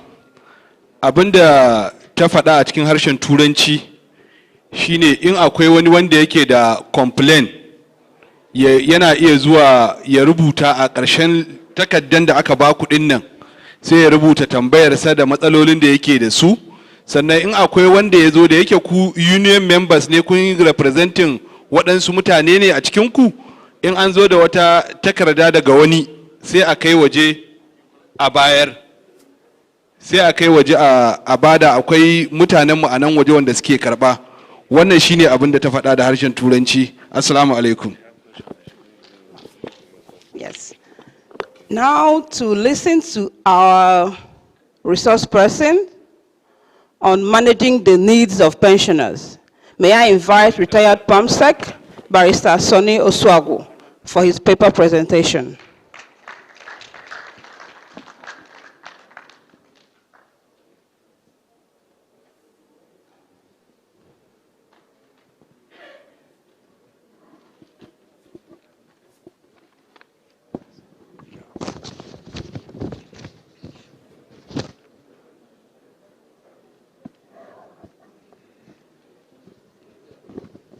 the Executive Secretary, Ptad, distinguished members of management, invited guests and stakeholders, proud pensioners of the Northeast, you are all welcome. We are going to go through, because a pensioner, that's one, go, who retired needs a lot of attention. And as it has been explained, a lot have been done and are being done for pensioners. Okay. Now, right from the colonial time, right from the time the colonialists started ruling Nigeria, pension was a very important subject. They provided pension for colonial officers who were posted to the various parts of Commonwealth to work, to assure them that at the end of their service, there is something for them. It has always been like that. And even before the 1979 Constitution, pension was first charged to revenue.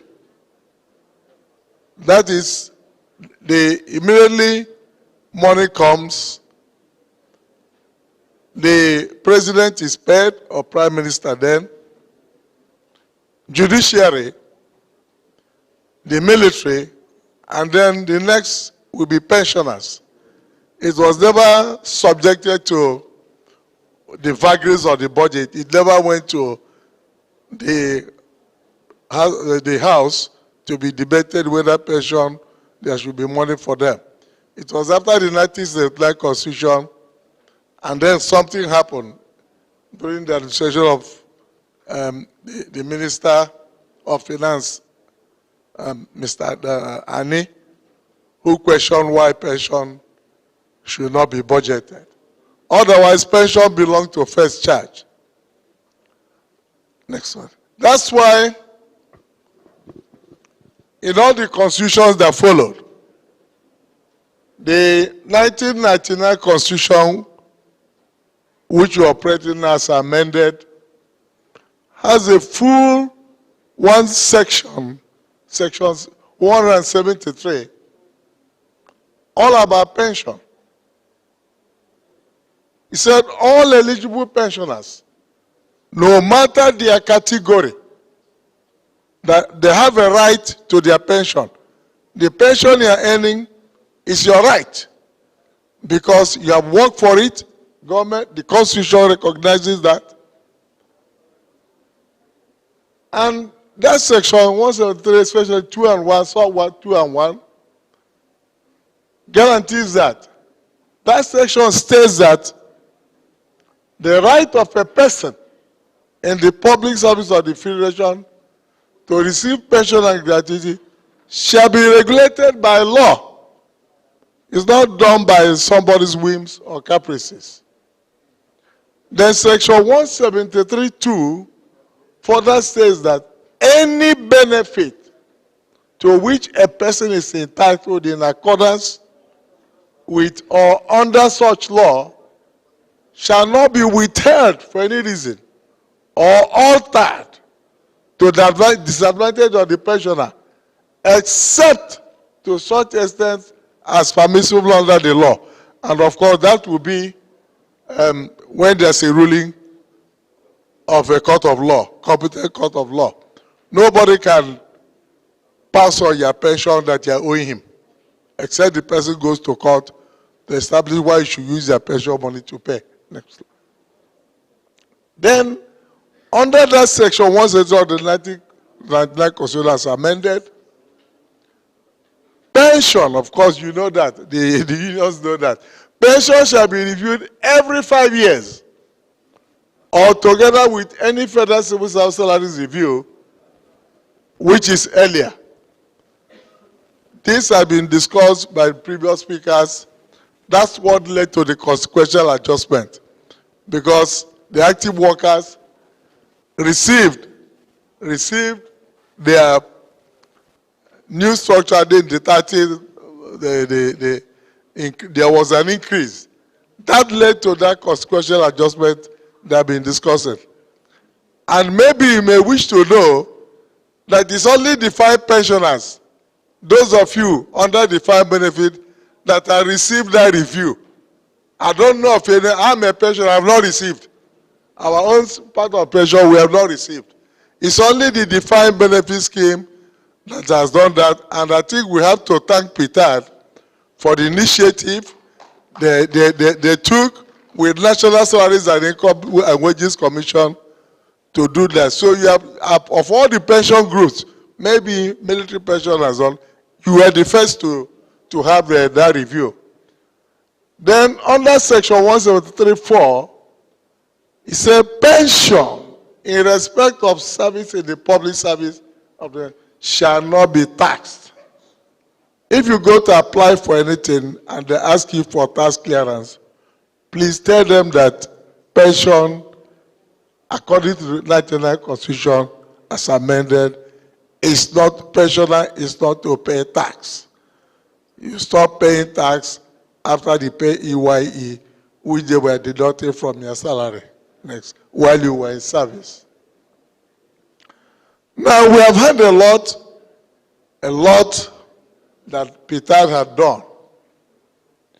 We need to, as they are saying it, because we in Nigeria, we always forget what happened before.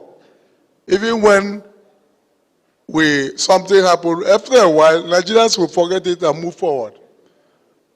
But you need to take your mind back to the state what the pension was before 2013, before Ptad came on board.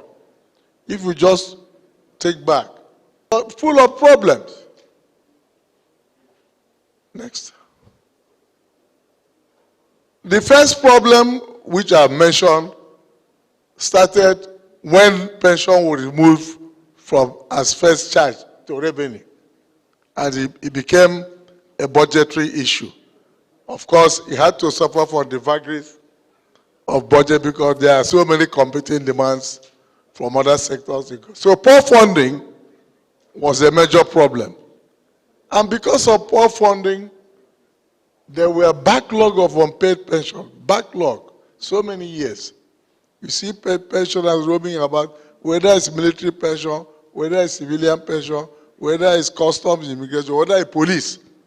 All of them suffered from the same problem of poor funding. Of course, the other problem was records were not properly kept. Records were manual. Files. If you go to federal government registry, you see where files. Even the fear of entering the room to get a file was a problem. So this poor record led to delayed computation and payment of pensions. Of course, arrears accumulated. Officers started helping themselves, manipulating their age of entry into the public service. Then, of course, you remember, as has been mentioned here, every year pensioners were called out for one type of verification or the other. One reason or the other, they will tell them to come out. They will verify. The people will be falling under the sun. Yet, no database. Then, of course, we had different pension offices, civil service, SIPO, police, and army, military, different types of offices dealing with pensions all over the place. And that led people, Nigerians, to have negative perception on the management and administration of the public service in pension. Even our children started asking themselves, Daddy, this thing you are going through, you want me to enter this service from where you are coming? They became apprehensive. Next. Then, of course, something happened as a result of the pension reform, which consolidated the 2004 Act and established the Ptad. The entry of Ptad, as has been mentioned earlier, revolutionized the management and administration of the defined benefit scheme for officers who did not transit to the contributory scheme. Ptad changed the way pension was administered. It was a revolution. They used technology. You know, during those periods I was talking about, everything was analog. T-Pex, if you remember, cyclostylene papers. Papers were cyclostylene, even to produce report.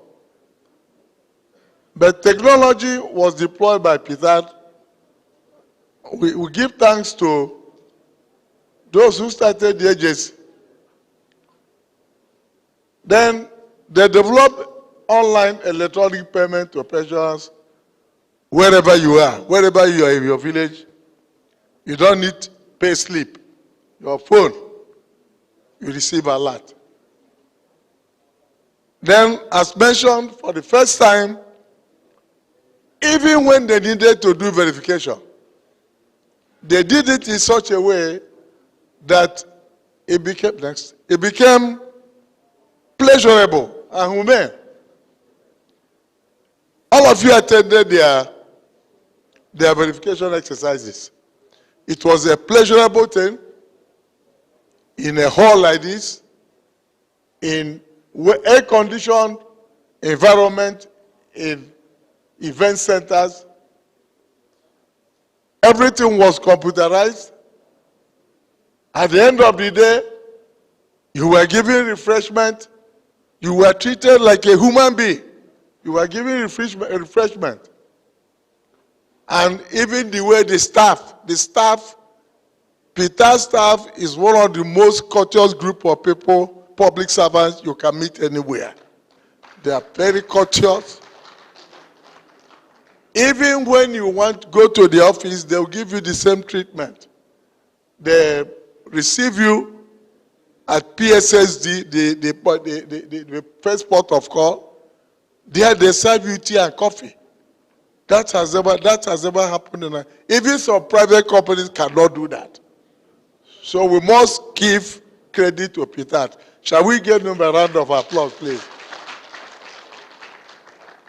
Then, something that has never happened in Nigeria, in verification, Ptad introduced a unique mobile verification. You know, in those days, the formal verification, they would carry people in bed.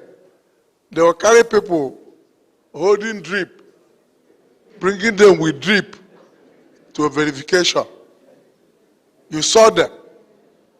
Now Ptad said, no, please stay in your hospital bed. Stay where you are. Those who are very old, stay where you are. Anytime they went to any place, any zone, they will arrange mobile verification to go and see those who are sick and heal those who could not come out. Because those people are still human beings until God calls them. They treated them decently. I think that was an innovation. No organization, not even a private sector organization had done that. Ptad, thank you. Then I was involved in the Pension Reform Act. I acted as when it was building up. And when we went for public hearing, the general presentation showed that a pensioner needed somebody to talk to him. A pensioner needed attention, communication. Some of them will go to a pension office and they roam about, nobody will talk to them. That's why the Pension Reform Act, which established pension, established the Pensions Support Services Department, a full department that is charged with communicating with the pensioners, receiving their phone calls, receiving their email, replying them, answering them.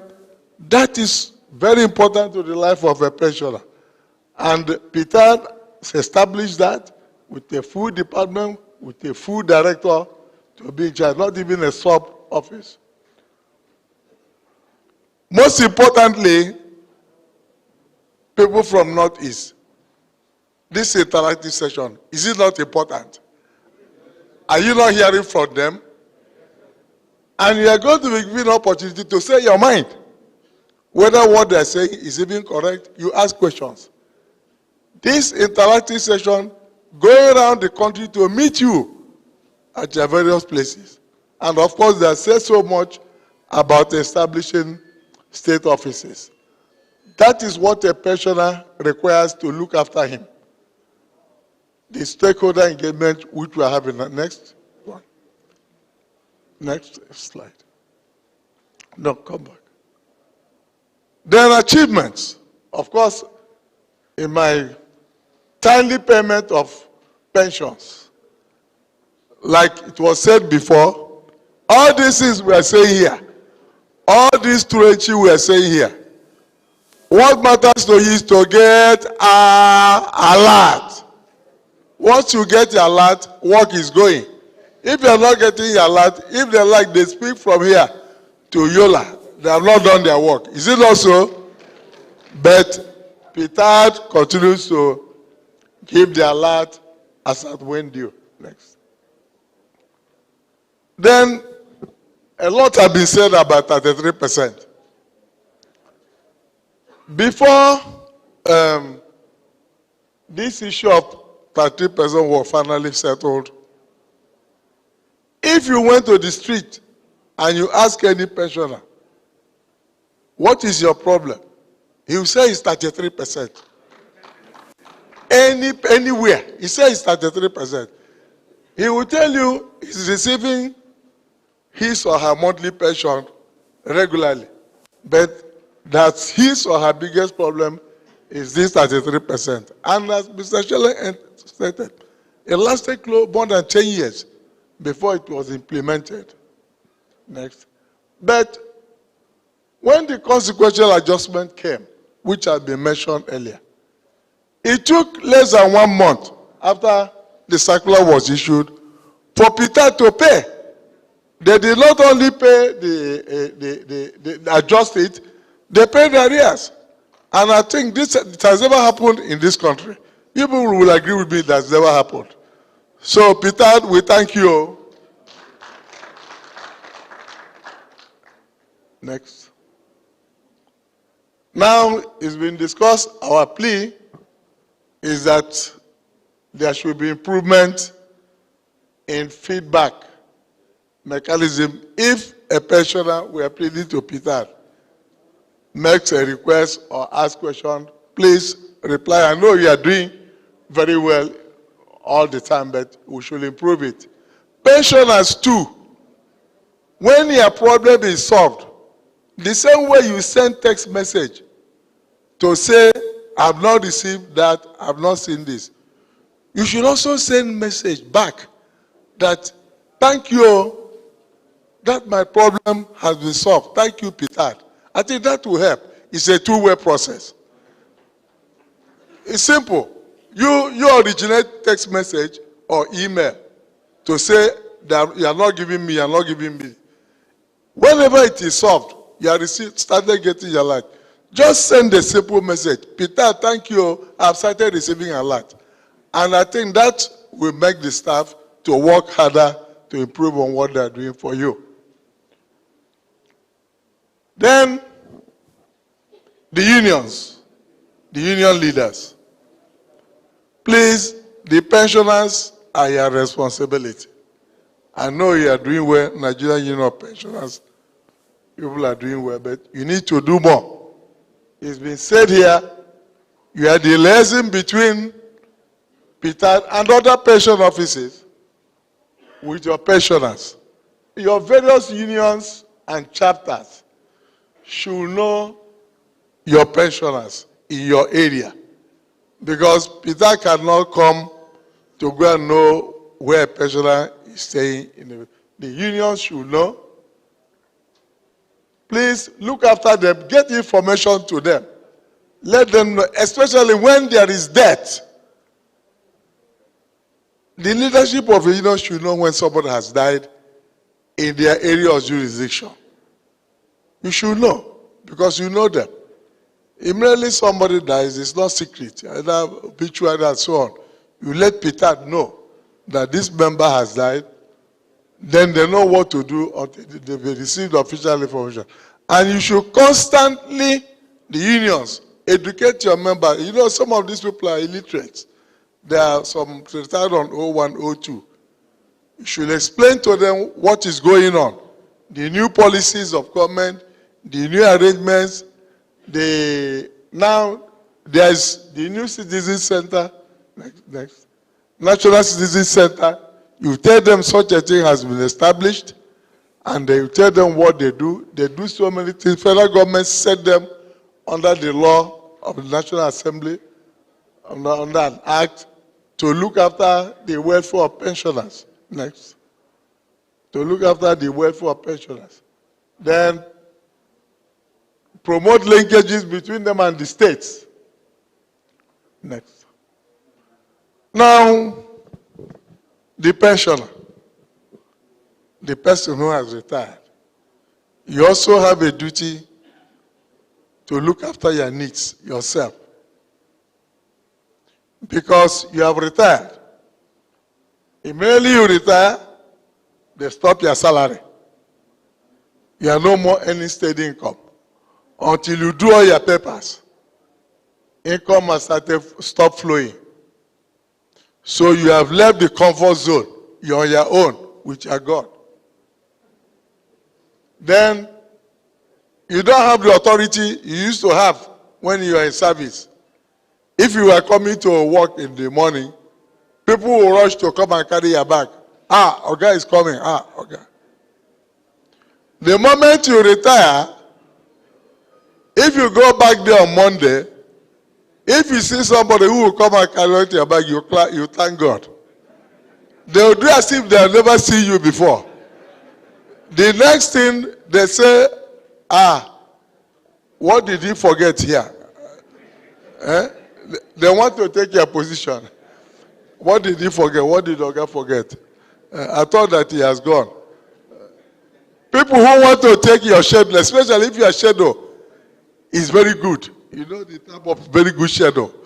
Before you finish packing your things, somebody's already acting. You go and get acting appointment, acting on your shadow. So they don't want you to come back. So, next.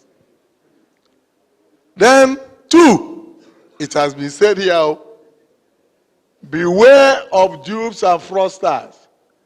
Once you retire, you are a target, you are a soft spot. Because they know one way or the other, you are going to collect some lump sum somewhere. They go after you.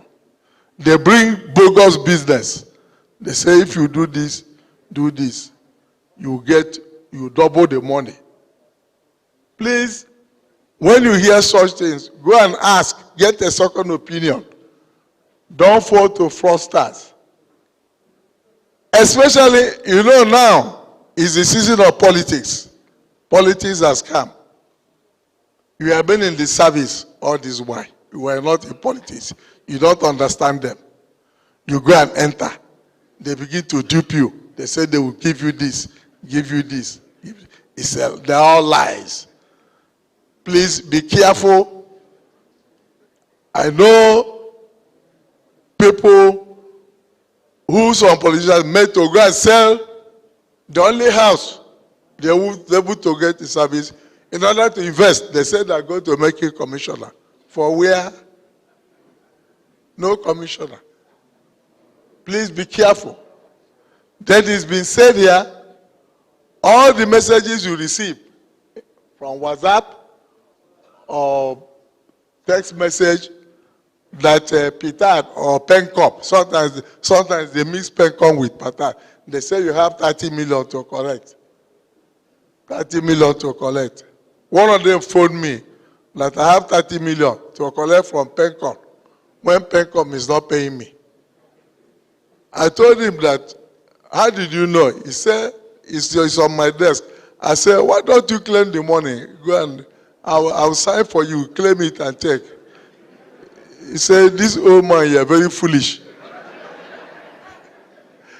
Next.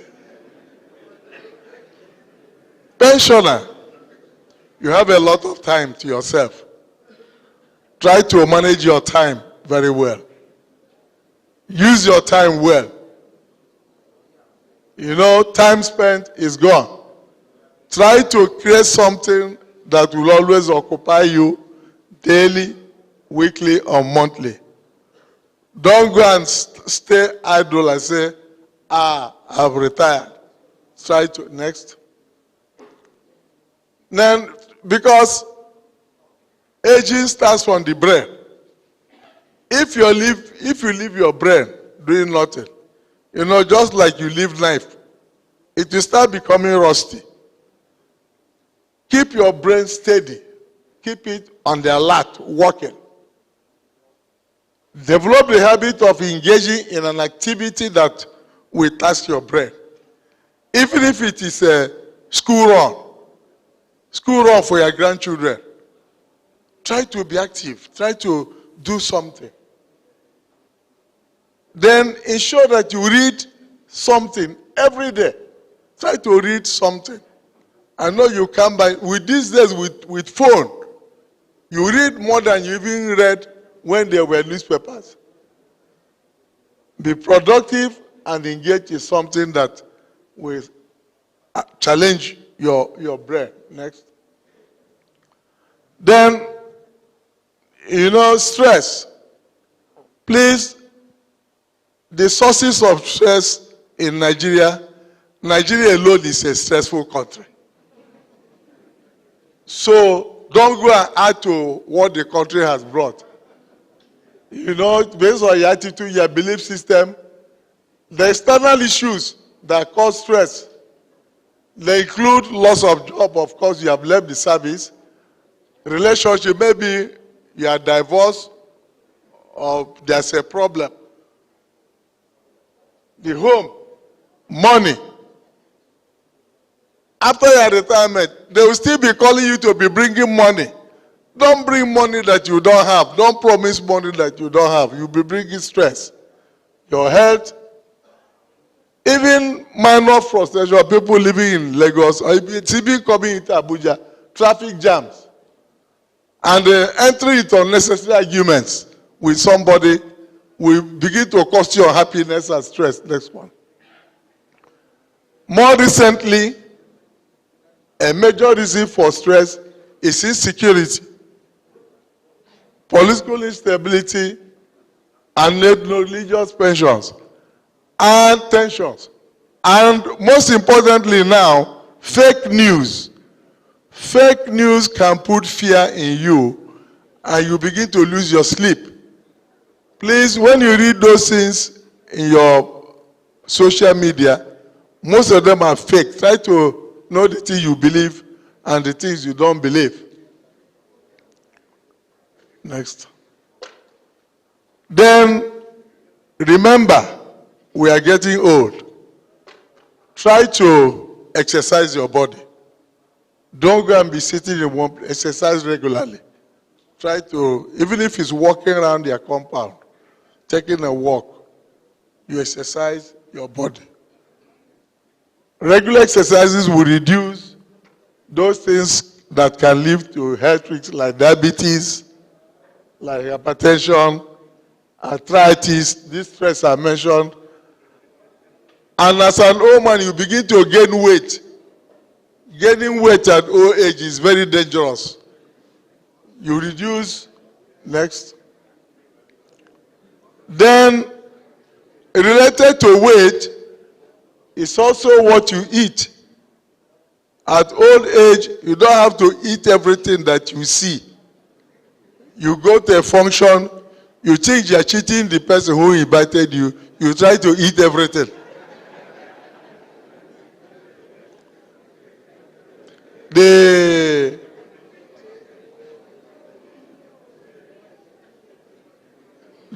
somebody told the grandma, they said, Grandma, let's go, let me take you out. They invited him. They brought the menu list. Grandma said, boy, interpret the menu list. He said, this is this, continental, this. The woman said, is that one? Anyone that I have not had is the one I want.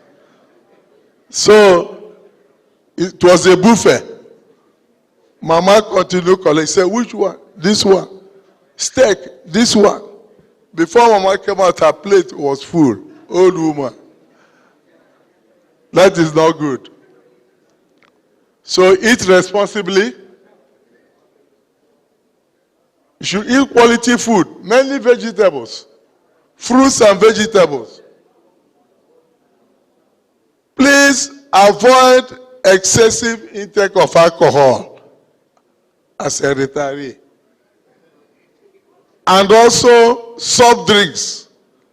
You go to a party, you see canned beer. People see these canned drinks.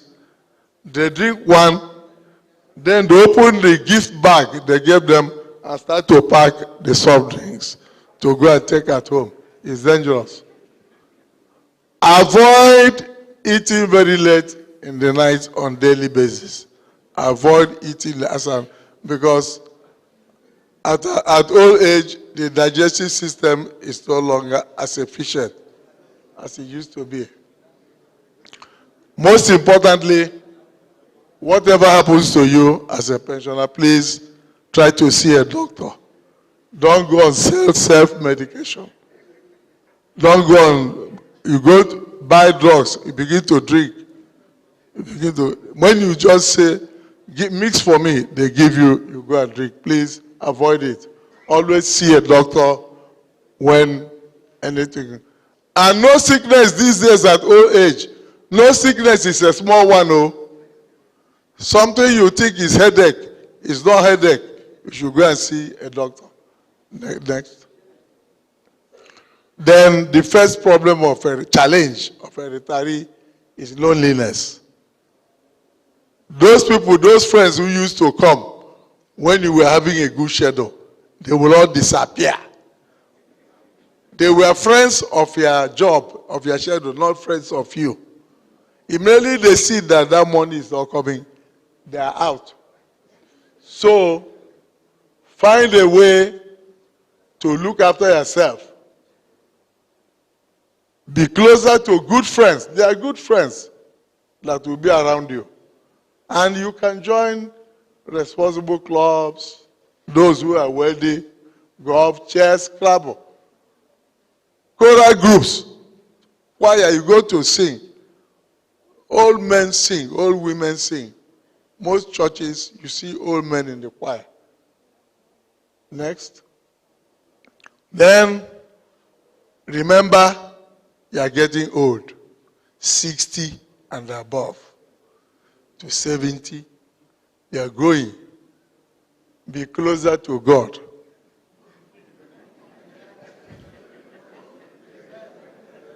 Be closer to God. Old age is a time to live an honest and upright life. Stop telling lies and mischief making. I told you. Because it will be recorded for you. Participate in religious activities and be prayerful. Every morning you thank God. You do your hand like this. Do your life, you thank God. Because this time we are living by the special mercy of God. Be prayerful. Go to church. Those of you who are Muslim, go to your prayers as prescribed by the Quran. Follow it religiously. It will even keep you busy. As much as possible, take part in voluntary work. If they are cleaning the environment, follow them. If they are doing something voluntarily, follow. Now, those of you who are retired, there are many people whom you are better than. If you see such people, please help the needy and those in distress. Help them as much as your pocket can do. Then be a good role model. Try to be a good person in society. So that the younger people who are coming will look at you and copy you, because they're the people we are leaving behind. If you're always fighting, quarreling, they copy from you. If you are drinking too much, you go to joy, they follow you. So try to do those things our younger ones will copy to make Nigeria become a better country. Thank you, ladies and gentlemen.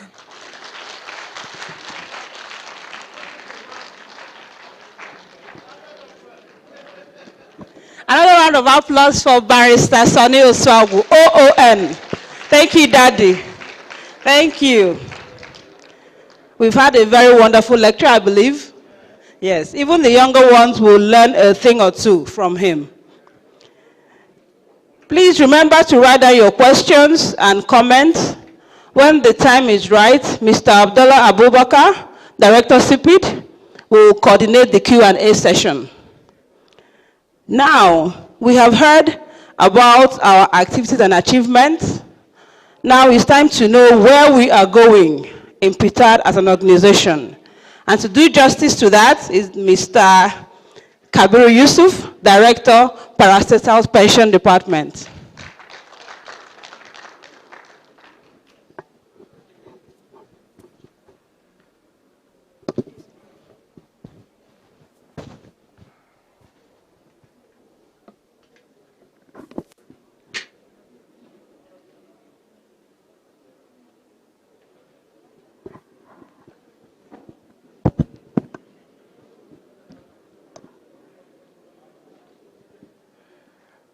A very good afternoon to our senior citizens,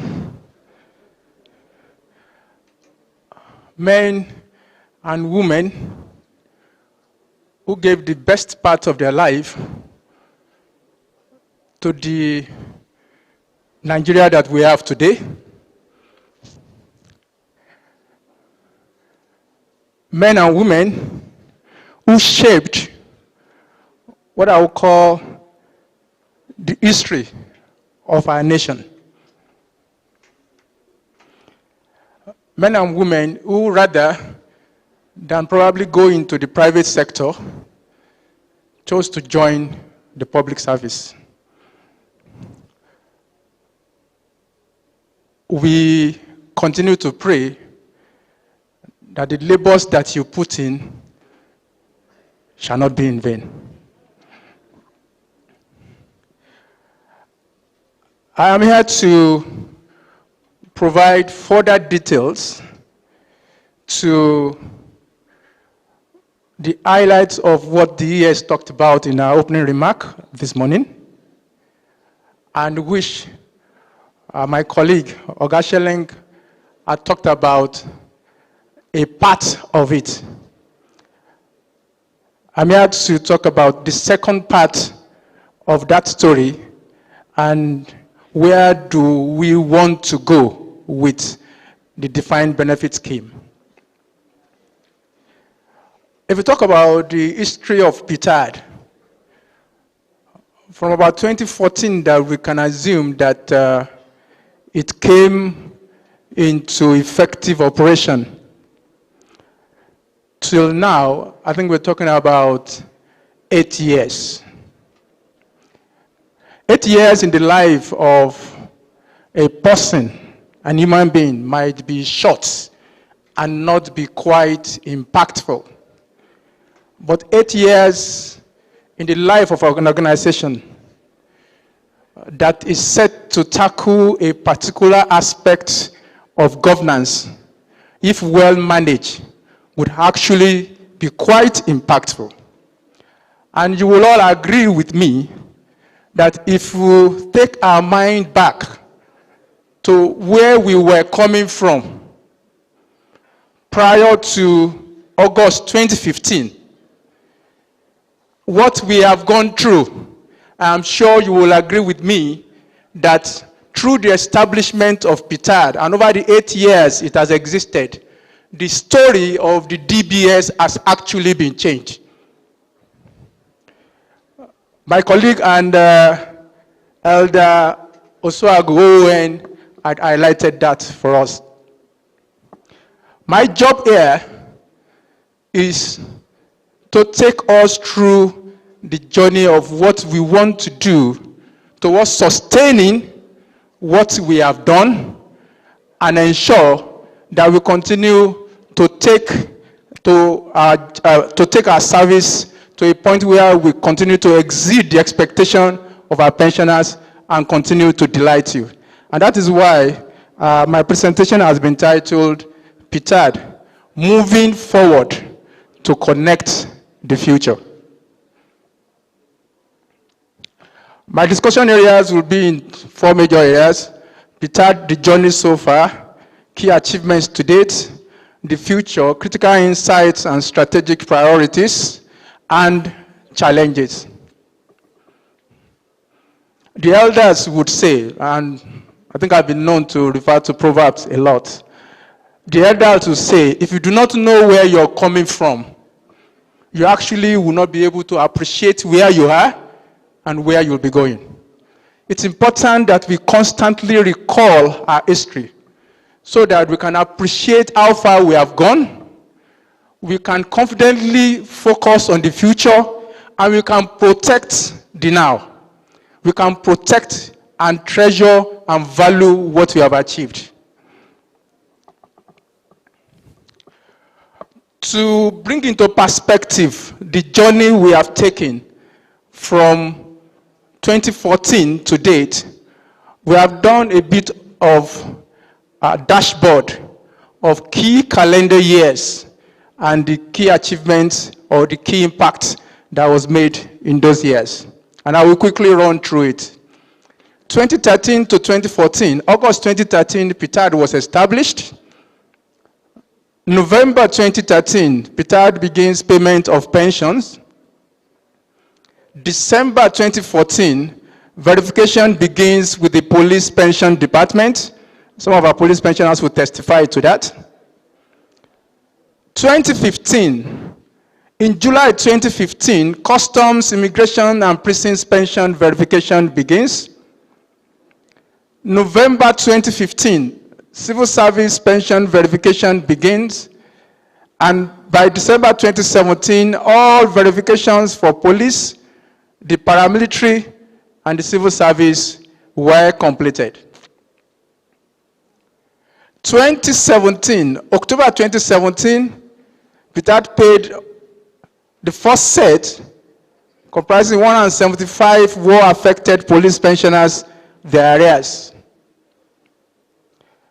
July 2017, Ptad commenced the restoration of 12,288 civil service pensioners that had been previously removed from the pension payroll. October 2017, Ptad begins verification of the ex-workers of defunct agencies. Examples are New Nigerian Newspapers, Nikon Insurance Corporation, and Nigeria Reinsurance. 2018, in April 2018, Ptad dropped 24,021 unverified pensioners from the civil service payroll. These were people who had not shown up to be verified. And then conducted mop-up mobile verification across Nigeria for all operational departments. In the same 2018, Ptad enrolled verified and qualified ex-workers of New Nigerian Newspapers, Nikon Insurance Corporation, Nigeria Reinsurance, Delta Steel Company, Nitel MTEL, and Nigeria Defense Academy civilians for monthly pension. 2019. In July 2019, Ptad paid balance of one-off severance benefit entitlement to ex-workers of Savannah Sugar Company, who are mostly located in the southeast here, in the northeast here. In November 2019, Ptad completed parastatus pensioners verification across all the geopolitical zone in Nigeria. December 2019, Ptad eventually liquidated all the areas related to 33% pension that was accrued from 2010 pension increment. 2020. In May 2020, Ptad started the ongoing quality assurance on the database for police and paramilitary pensioners.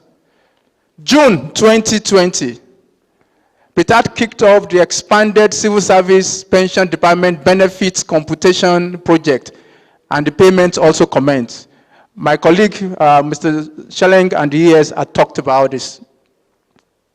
In the same 2020, in spite of the fact that the whole nation was on lockdown, Ptad declared itself as an essential services and started working both physically in the office and remotely when we were told to stay at home.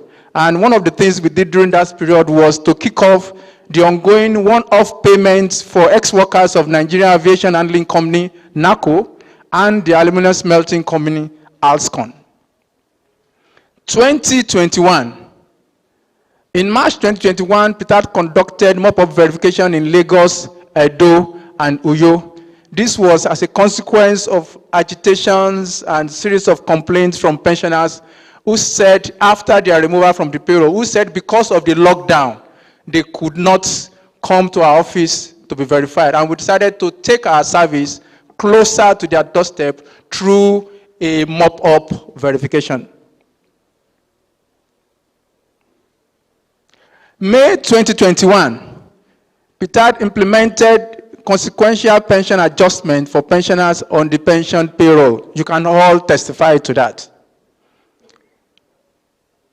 In the same 2021, Ptad kicked off the ongoing quality assurance on the database of CPD pensioners and payroll validation.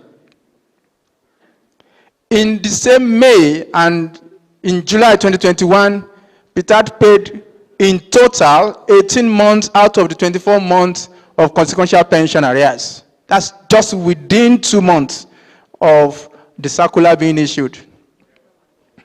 December 2021, Ptad paid 6 months balance of consequential pension arrears to all pensioners, that is police, CPD, and parastatal, excluding the CSPD pensioners that has an outstanding balance of 3 months. And you have heard directly from the ES our commitment towards ensuring that that is paid as soon as possible. 2021 plus going. In December 2021, Ptad implemented the approved 9.7% pension increment for PACN pensioners, effective from June 2016, and also payment of accrued arrears due to that increment, and the 6-month balance of their own CPA arrears, all in the total sum of 6.9 billion.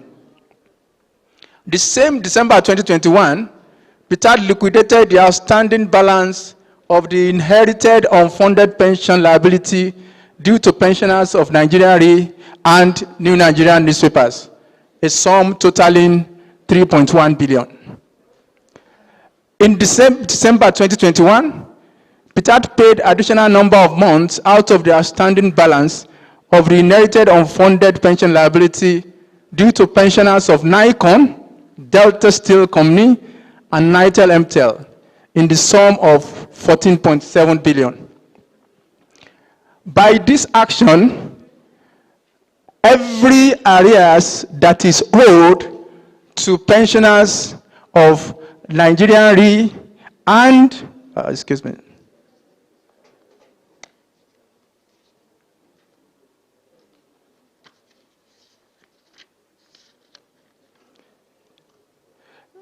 every arrears that is owed to the pensioners of Nigeria Re and New Nigerian papers following their enrollment onto the DBS has been fully liquidated.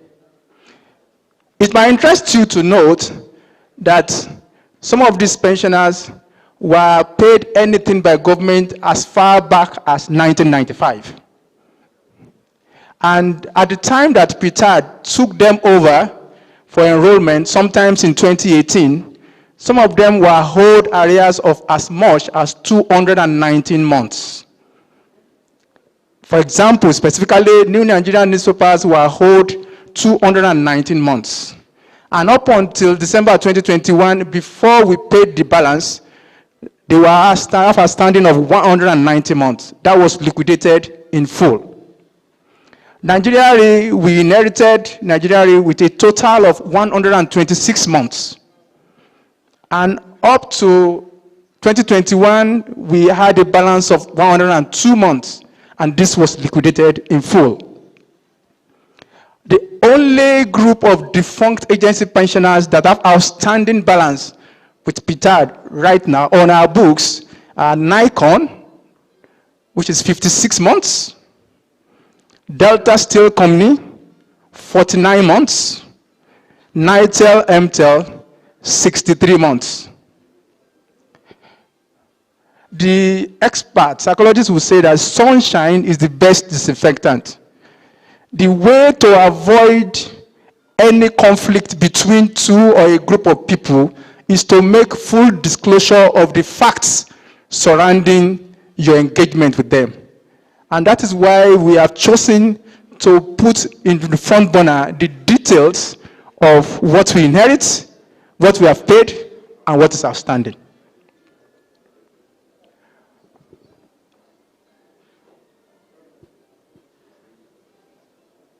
Key achievements from 2019 to 2021. I'll quickly run through this. Completion of PAPD verification, which led to the removal of 5,834 pensioners from the payroll through the BVN validation system, as well as 21,227 pensioners from the payroll in October 2020, for those who did not show up for verification. 2, recovery of cash and non-cash assets of over 5.85 billion from the boards of trustees and 6.73 billion from insurance underwriters in 2019 and 2021. 3, automated benefit computation of over 30,000 verified civil service pensioners and payment of their entitlements amounting to over 7.2 billion. 4, verification mop-up exercise for pensioners in Lagos and Southwest, South-South, and Northwest. 5, implementation of the consequential adjustment of pension increment and payment of arrears in May, July, and December. 6, onboarding, payrolling, and payment of accrued arrears of defunct agencies, pensioners, Assurance Bank, and NNSL. 7, verification, computation, and payment of the balance of one-off severance entitlement benefit due to the ex-workers of Alscon and NACO. 8, repatriation of 26 million pounds pension funds from Crown Agents Investment Management of UK and utilization of these to pay off the outstanding balance due to the defunct agencies. 9, continuous progression in the building of comprehensive consolidated database to about 88%. 10, paid 6-month balance of CPA arrears to all pensioners excluding CSPD that has outstanding balance of 3 months. 11, implementation of the 9.7% increment to PSCN and the accompanying arrears. 12, liquidation of outstanding balance due to pensioners of Nigeria Re and New Nigerian newspapers totaling 3.1 billion. 13, payment of additional number of months to Nikon, Delta Steel, and Nitel MTEL. Now, the future. What we want to do to ensure that this story of delight can continue, and what does success looks like. You know, we have concluded verification of all pensioners across all the 4 operations departments. Now, when we looked at the information that we are able to gather from that verification, what is clear to us is that pensioners that are aged between 45 to 64 years are about 60,000 pensioners out of the about 250,000 pensioners on our payroll. That's representing about 25% and are still within their very youthful years. That's one of the information that we're able to glean from the review of that data. 2, we discovered that there are still quite a reasonable number of eligible pensioners who have never been verified or payrolled. It's still in Nigeria, particularly diaspora pensioners. You know, the story of DBS got so bad that some of the pensioners said, I don't want to be a part of this, whatever. And so chose not to even present themselves to be registered for pension, even before Ptad was created. So we have such kind of people. And when they started hearing the good story of what Ptad has done, they have started coming out to present themselves for verification and to collect their pension. 3, of course, generally, debt is a very sensitive subject matter in Nigeria. And we have had instances where cases are not usually reported to Ptad by the NOK. And the process for factual identification is a bit cumbersome because Ptad does not have the gift of clairvoyance. We don't know what happens beyond this world. So unless we are told, it's not possible for us to know. The common saying or the proverb that the king knows everything in the community is not because the king has long ears. It's simply because he has people scattered across different areas of the community to bring him information. And that is where we rely on you. It is important for us to understand that it is only when the right hand washes the left hand that the hand can become clean. The only way Ptad can continue to progress in achieving good results is when we have a strong bond and cooperation between you, the pensioners who are beneficiaries of our services, and us, as well as the union. If you don't help us, it's not possible for us to do everything. We can't be everywhere and we cannot know everything. So this is where we need the support of the unions and individual pensioners to ensure that when we do have cases of the unfortunate passing away of our members, we get that reported to Ptad as quickly as possible. 3, we have talked about defunct and privatized agencies, that some of them had no respite to get their entitlement until Ptad came about. So Ptad was the one that ended up providing a bona fide home of respite for pensioners of defunct agencies. And when we talk about defunct agencies, we are talking about Nikon Insurance, New Nigerian Newspapers, Nigerian Insurance Corporation, Assurance Bank, Nigerian National Shipping Line, Delta Steel Company, Nitel MTEL, and most recently, Bank of Agriculture. The fact that many of the pensioners of these defunct agencies are fall within the 45 to 65 years group, that is still very young, puts a question mark on one of the name or one of the word in Ptad's name. You know, when you break down Ptad and write it in full, it says Pension Transitional Arrangement Directorate.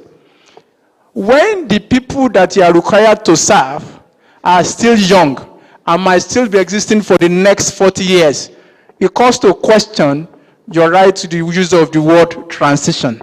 And that is what we have realized, and that is what we are looking at critically towards taking a strategic initiative in respect of that. So it calls to question the timing for the winding down or the sunset clause for Ptad.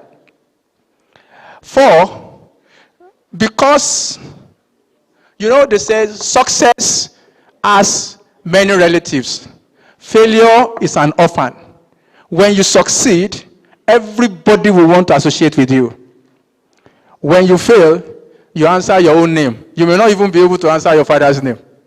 Because Ptad has continued to succeed and have successful stories time and time again, we begin to have a deluge of pensioners seeking to be enrolled for DBS. Some of them, Nigeria Airways, Federal Mortgage Bank, Nigerian Newsprint Manufacturing Company, and most interestingly, when Ptad, led by the Executive Secretary, went for an open stakeholder engagement that was led by the head of service of the Federation, it might interest you to note that the Union of Contributory Pensioners appealed publicly that Mama Pension should please adopt them so that they can enjoy the same thing that you, our fathers and mothers here, are enjoying.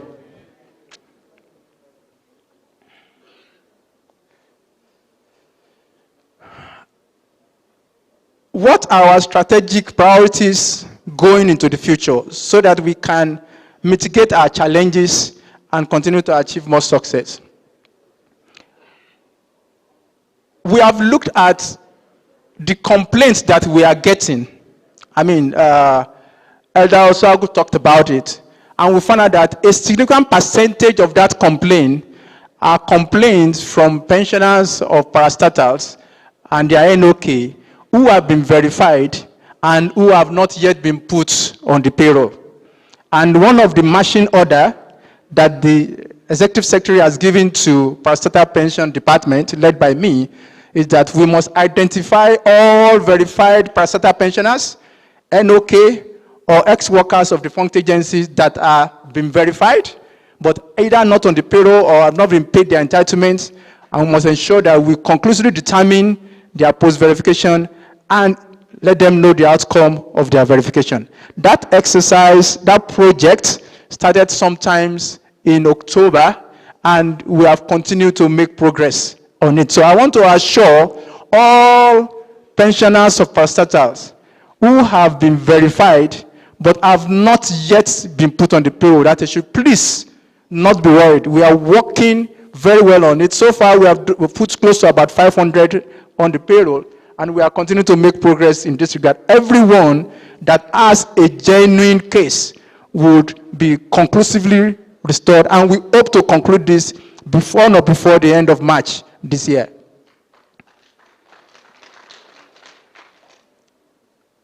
Second thing, unlike all other pensioners of the 3 other operation departments, pensioners of parastatal pension are still being paid based on the monthly pension figure that we inherited when we took over in August 2015.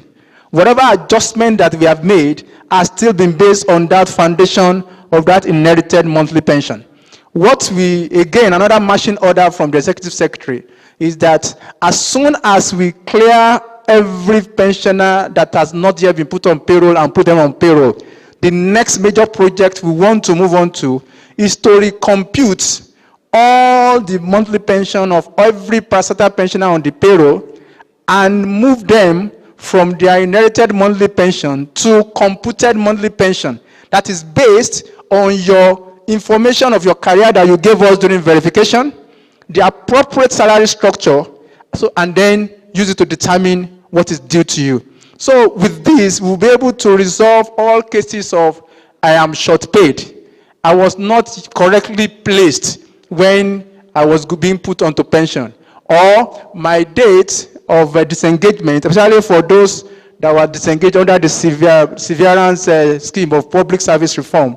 My date of severance was March 2007, but I was used, my December 2006 position was used in placing me on payroll. We hope to be able to conclusively and completely resolve this. But let me put a small note of warning.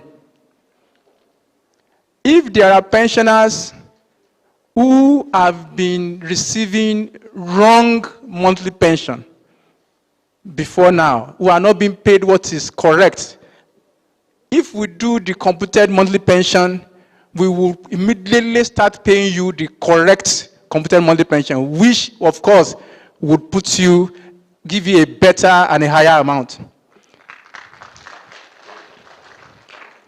Now, the second side of that coin is this.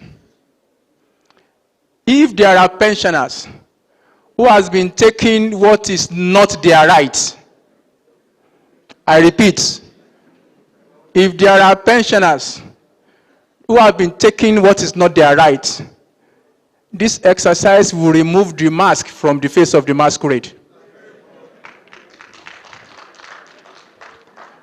And will take you backward to where you are supposed to be. And you know there is no free food in Freetown. Just as when you take you forward and increase your pension for those that have been denied, will have obligation to work out your arrears. Abi? For those who have been collecting what is not due to them, monkey go market, you no go return. No.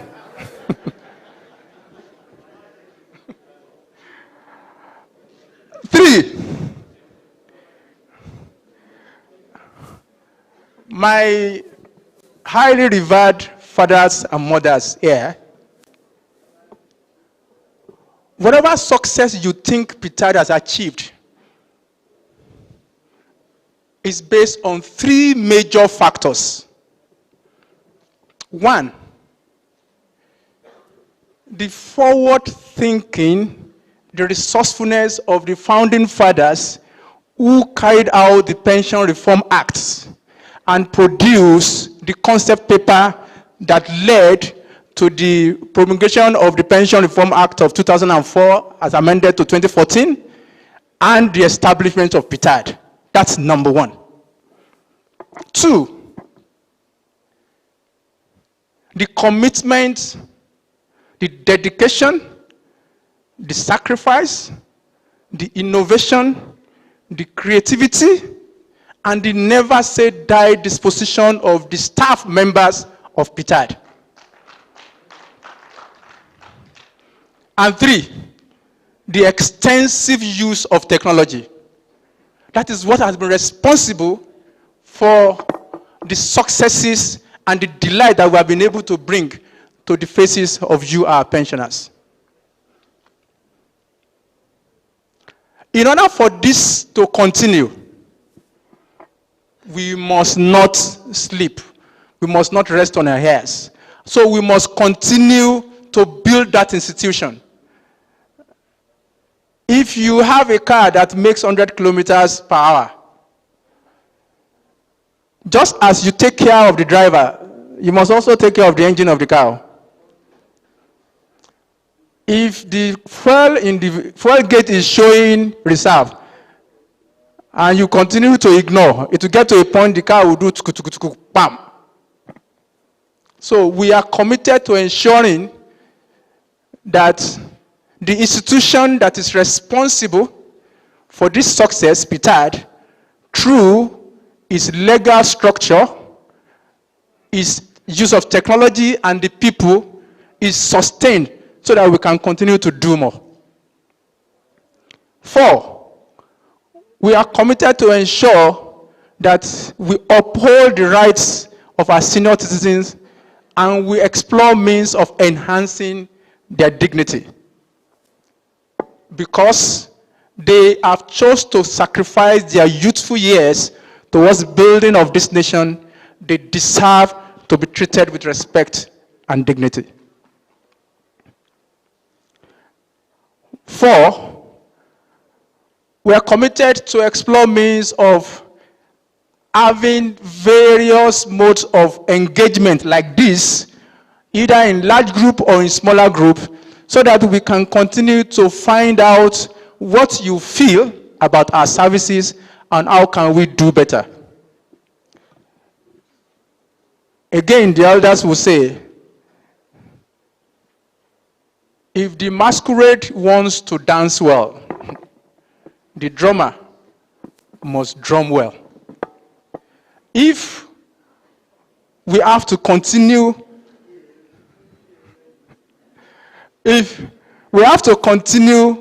to succeed and meet your expectation and even go beyond it, it is our obligation and responsibility, just that it is the duty of the masquerade to listen to the drum beats so that his step will not miss on the dancing floor. It is our responsibility to listen to you, to find means of listening to you, to find ways of ensuring we can give voice to the least spoken person and be able to now change or adjust the way and manner we serve you to meet your expectation. It is in the process of engagement like this that we brought out the initiative of mobile verification, which goes to meet those who are sick and are old in the comfort of wherever they are to verify them. It is in response to engagement like this that we brought up mop-up verification. in spite of the fact that Ptad had made a public statement that after the first round of mop-up verification, there will be no more. Yet, during the lockdown, when the voice of pensioners, through all the unions, individual pensioners still claim that there are still a number of pensioners who had not been verified, the executive secretary, out of our vote commitment to the welfare of pensioners, said, ladies and gentlemen, let's go round again. My senior colleague had talked about health insurance. What I would like to add is that in the developed world, in developed economies, the pension payment that is given to pensioners is actually targeted at meeting a very minor part of your need. That is just feeding. You are not supposed to use pension to buy a house, to pay school fees. In developed world, even your pension is not supposed to be used to fully fund your transport about. There's a transport card for elders. Even when you are supposed to buy groceries, all the elders have discount cards such that they buy the same quality of groceries at a discounted amount. So the idea behind pension is to meet a small element of your survival, not a large part. So it is the purpose and the commitment of Ptad to ensure that you do not use your pension as it is now to pay for medications and consultation with doctors. And that is why, because by your age, the biggest challenge you have is managing and sustaining your health. And from our interaction with a large number of pensioners, for some of them, it actually takes a significant portion of their pension as it is now. And that was what made Ptad took the initiative to first of all explore how we can provide health insurance for our pensioners. And it is in the process of engagement that the federal government, through the Ministry of Health, now do the collaboration with the federal government with the SDF, and the idea of the National Senior Citizen Center was mooted, which was to now ensure that health insurance can go to not only pensioners of Ptad, but every senior citizen from age of 60 and above. I can assure you that the ES is resilient and committed to us ensuring that this comes to the light of day. And we are hopeful, we believe that by God's grace, this may take off, hopefully before the end of this year. I think Oga Ghazali talked about that earlier when he was addressing us.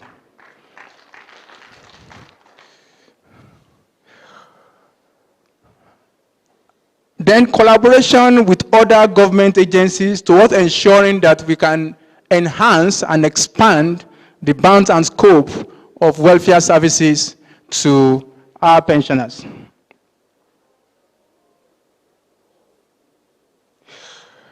Elder Oswagu OON had said that whatever grammar we say here, whatever law we quote, and ngbati, the only thing that the pensioner wants to hear is alert, bam. So our number one duty is to ensure that whatever it is that we are paying you now, or whatever it is that we owe you, we continue to pay that on a regular basis. On or before the end of the month, let the alerts be sounding. Bam. We are committed to that.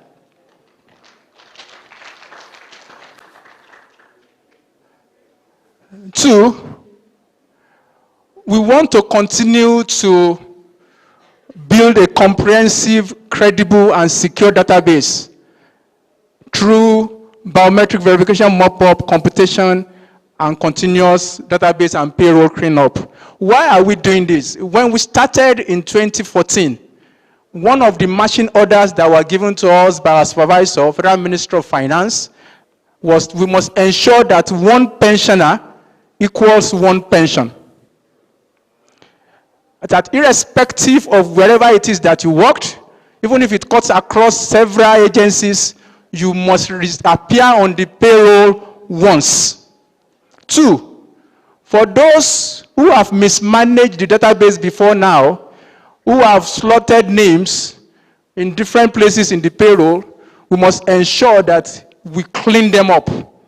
So one of the reasons why we did the BVN validation is to ensure that only one account tied to one BVN exists on the pension payroll. Ptad is continuously committed to ensure that one pensioner equals one pension on our database. The implementation of the technology-driven I'm Alive confirmation.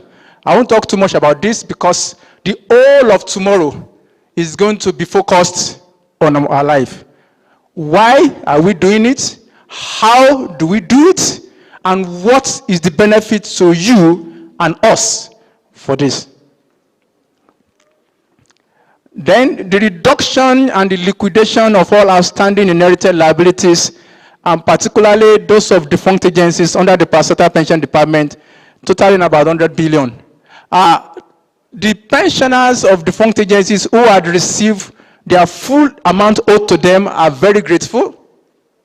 But those who have not yet received and still have balance have been appealing to the ES that they should please do what they can so that they too can sing Song of Delight. And we are committed to ensuring, working with the Federal Ministry of Finance and other stakeholders, that we can bring the same delight to the remaining 3 defunct agency pensioners and other pensioners on our payroll that are owed any form of arrears.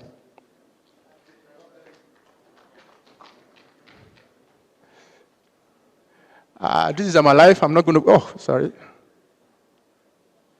Thank you very much, my fathers and mothers.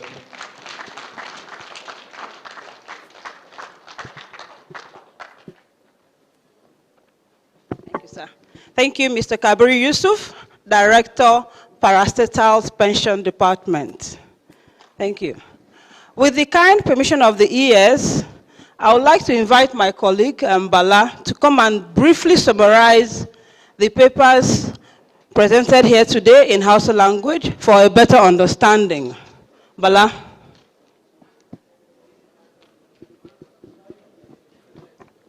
Thank you.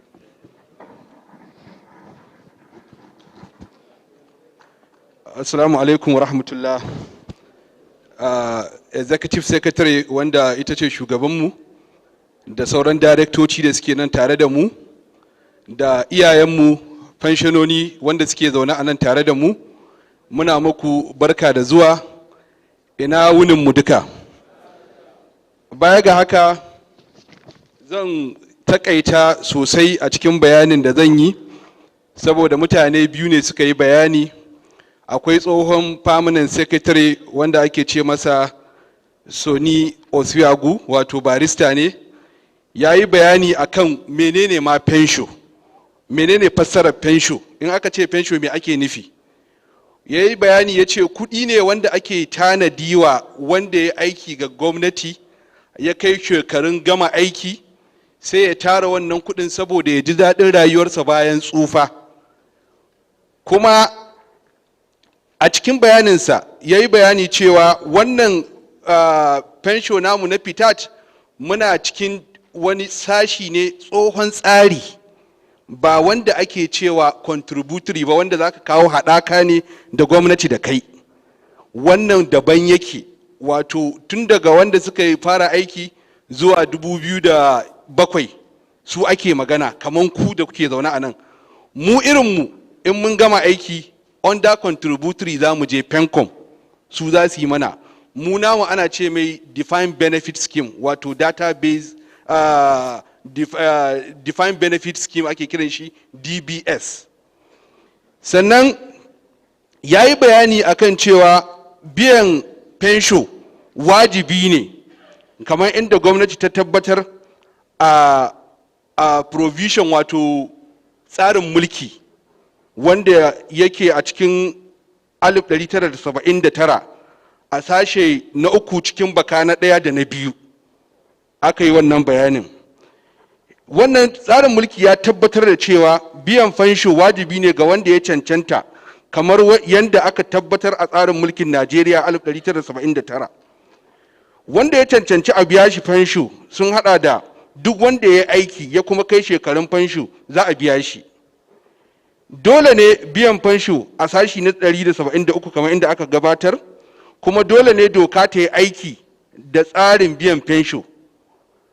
Dole ne ya tabbata duk fanshononi duk fanshonan da ya cancanta a biya shi kudinsa a biya shi. Sai bayanin matsalolin da ita wannan ma'aikatar tamu take fuskanta, wato Ptad kenan. Wato duk inda aka ga mutum dole akwai abin da ya samu na ci gaba, akwai kuma matsalan da yake fuskanta. Matsalolin ya ce kafin zuwan Ptad matsalolin da ke da akwai shine babu daɗi ko kaɗan a tuna abin da ya faru kafin shekara ta 2013.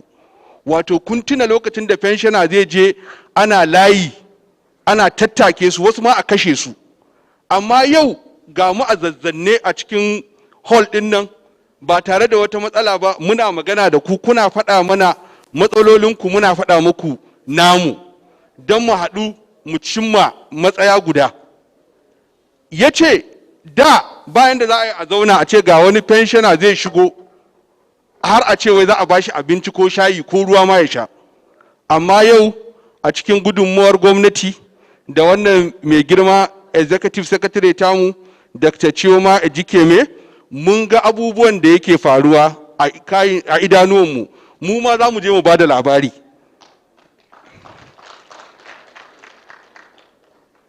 Ya ce a da kafin zuwan Ptad akwai matsaloli na record, wato yawancin mutane an banzatar da tsarin ayyuka, tarihin ayyukansu. Amma yanzu a cikin zuwan Ptad muna ta ƙoƙari ana tattarawa domin a ba ku haƙoƙinku.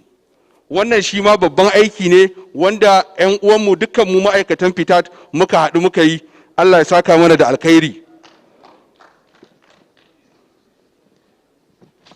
Gabanin zuwan Ptad akwai tarin basuka na 'yan fensho, amma a yau an biya yawanci kamar kashi 33 daga cikin 100 na arias yawanci an biya. A yawancinku duk kun samu ko? In kun samu to ku taɓa ma executive secretary da gwamnatin Muhammadu Buhari.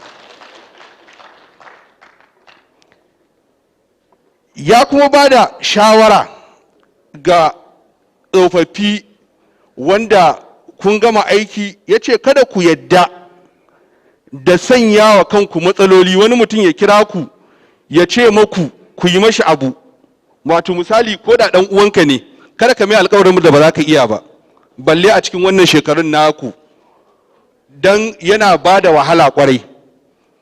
Sannan ya tabbatar da cewa akwai wani mutum da ya taɓa kiransa ya ce masa akwai wani kuɗi da kake so da ake so a baka.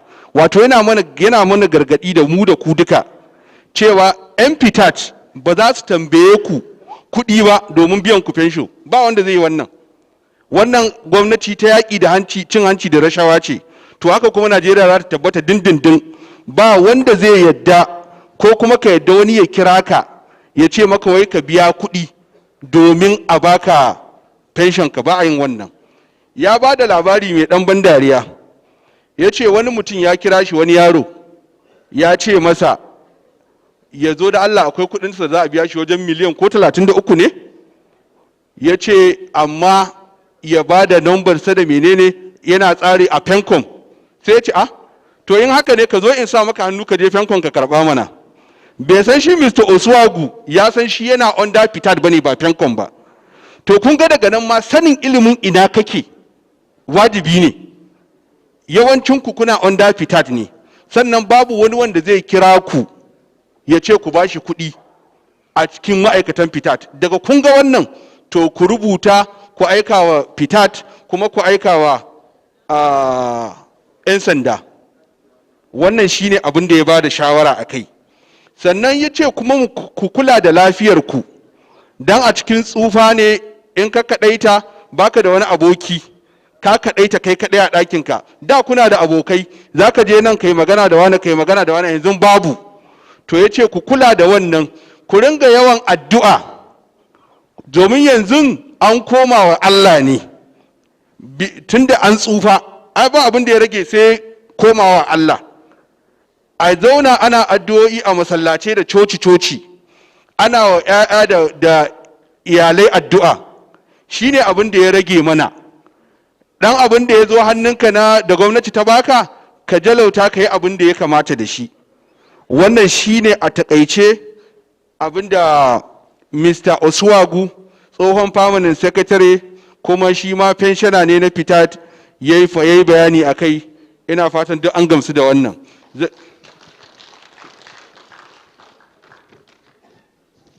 Sannan director na biyu wanda ya yi magana shine Mr. Kabiru Yusuf, shi ma director ne a ɗaya daga cikin tsare-tsaren da suke department da suke Ptad.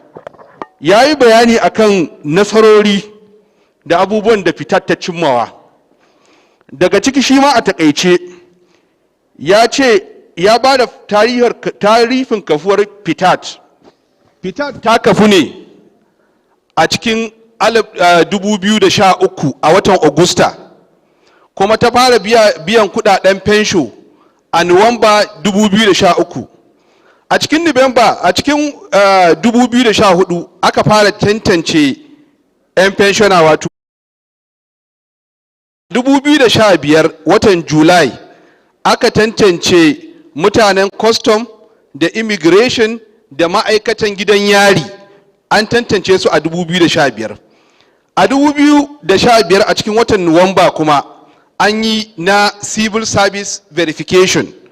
A 2017 Oktoba an biya 'yan sanda wato su 175 wanda suka yi yaƙi na Biafra, an biya su a 2017. Ina fatan wannan ya cancanci a taɓa wa gwamnati akan wannan. Sannan a 2017 a watan Julai aka mai da mutane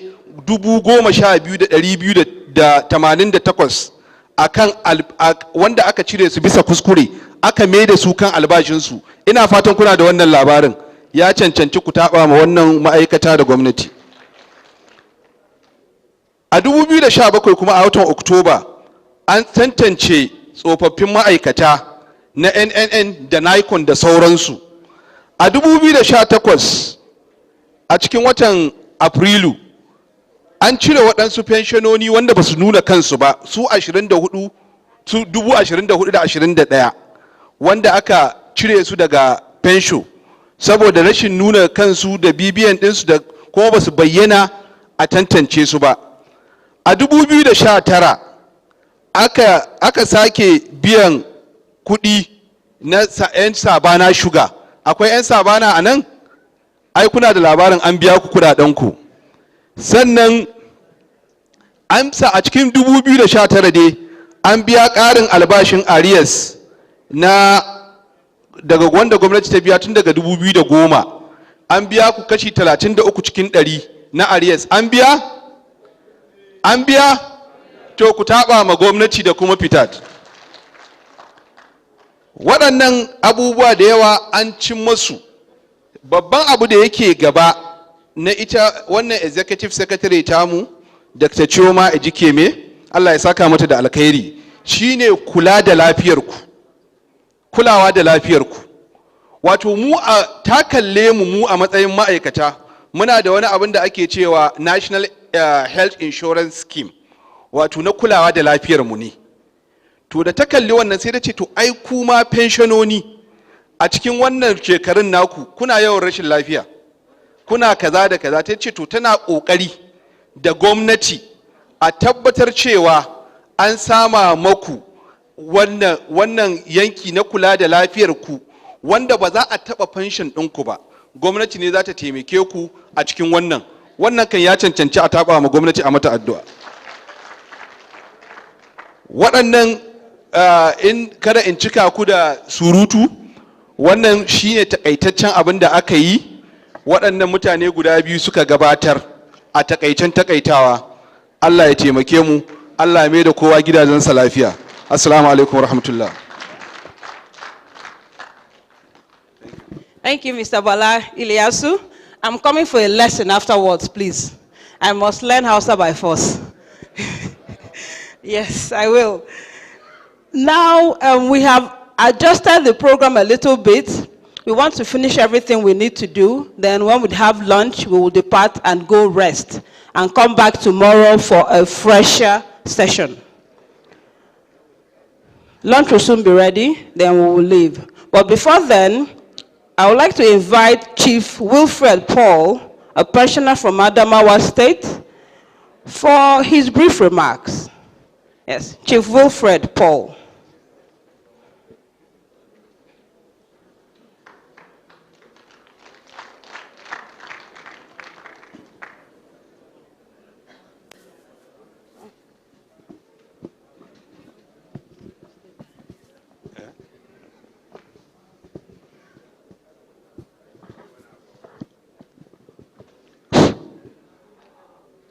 Good afternoon, everybody. Madam, good afternoon. Please kindly permit me to speak in Hausa. Ni mai magana ni ne Chief Wilfred Paul daga Numan Adamawa State. Ni zan gode ma Ptad. Godiya sosai matuka don Ptad ta sa mini riga, ta sa mini wando. Na tana lokacin da na bar aiki 2004 a Maiduguri. Na shekara 4 ba mu san inda za a samu kuɗin mu ba. Sai da mun kafa wani kungiya na bin kayan mu. Ni ina chairman na wannan abun, na kai ma President Yar'adua lokacin yana da rai, na kai petition namu da kaina da ni da mutum 3 aka tura mu daga Maiduguri. Gaskiya mun sha wuya. Amma da Ptad ta shigo, albashi na ya shanju, miya gidana ana shin manja, za a shi kaza, ba maganan boshi, ba miyan kuka. Ptad, Ubangiji Allah ya taimake ku. Amma ina so in tambaya, Ptad, ya kuke da sauran yan uwanmu ku taimaka musu, wayancan da aka sa su a wani kungiya wani sai sun hada kuɗi kamin a biya su. Ina son a taimaka ta yaya za su fita daga cikin wannan kangi, domin gaskiya mutum ya gama aiki kuɗi ba kuɗin kirki ba, a zo kuma shi yake tarawa. Me yawa za a zo a yi musu pay off ba kamar irin namu ba. Idan kuɗin ka yi kare kan za a yi pay off ne ranka daɗe. Idan za a yi musu pay off ku taimake su su shigo cikin gida.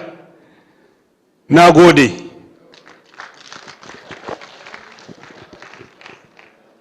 Thank you, Baba. Thank you.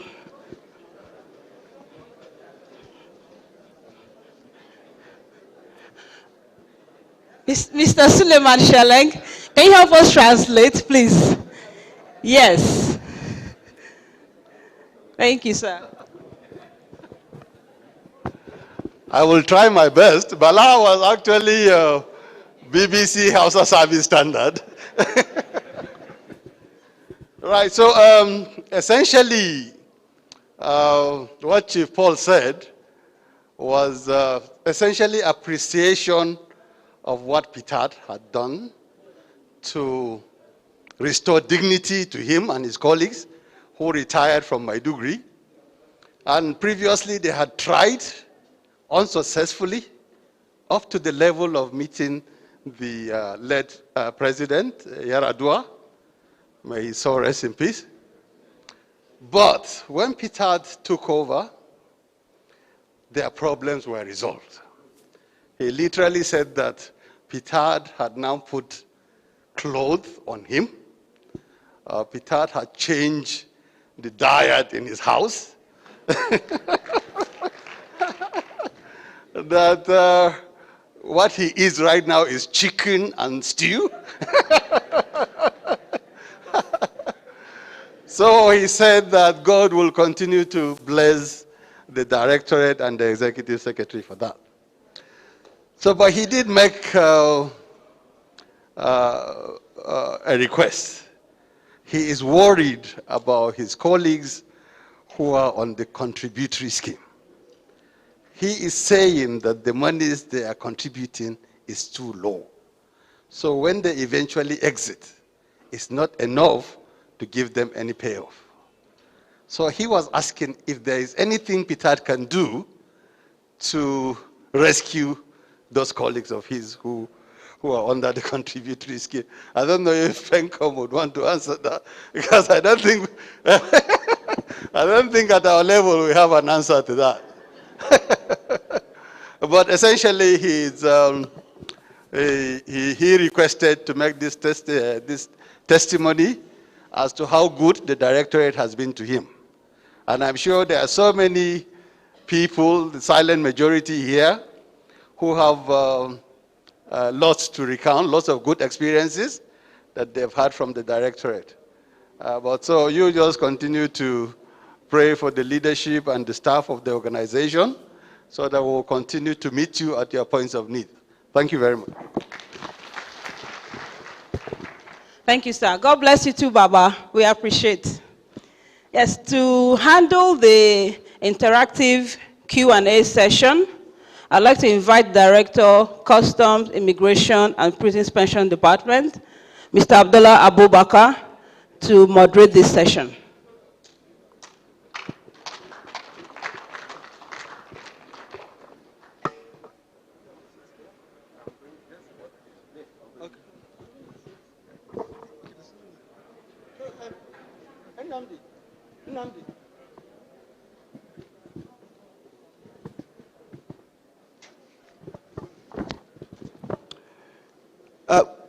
Assalamu alaikum. The Executive Secretary, our esteemed pensioners, I want to, with the permission, stand on the existing protocol. We want to make the session as interactive as possible. We have some questions here which we have received, and of course there are repetitions of questions from other pensioners, so we are going to ask the directors to sit there, and then I will read the questions. They will note them, and then one after the other, they will now respond to them accordingly. Once again, you are welcome.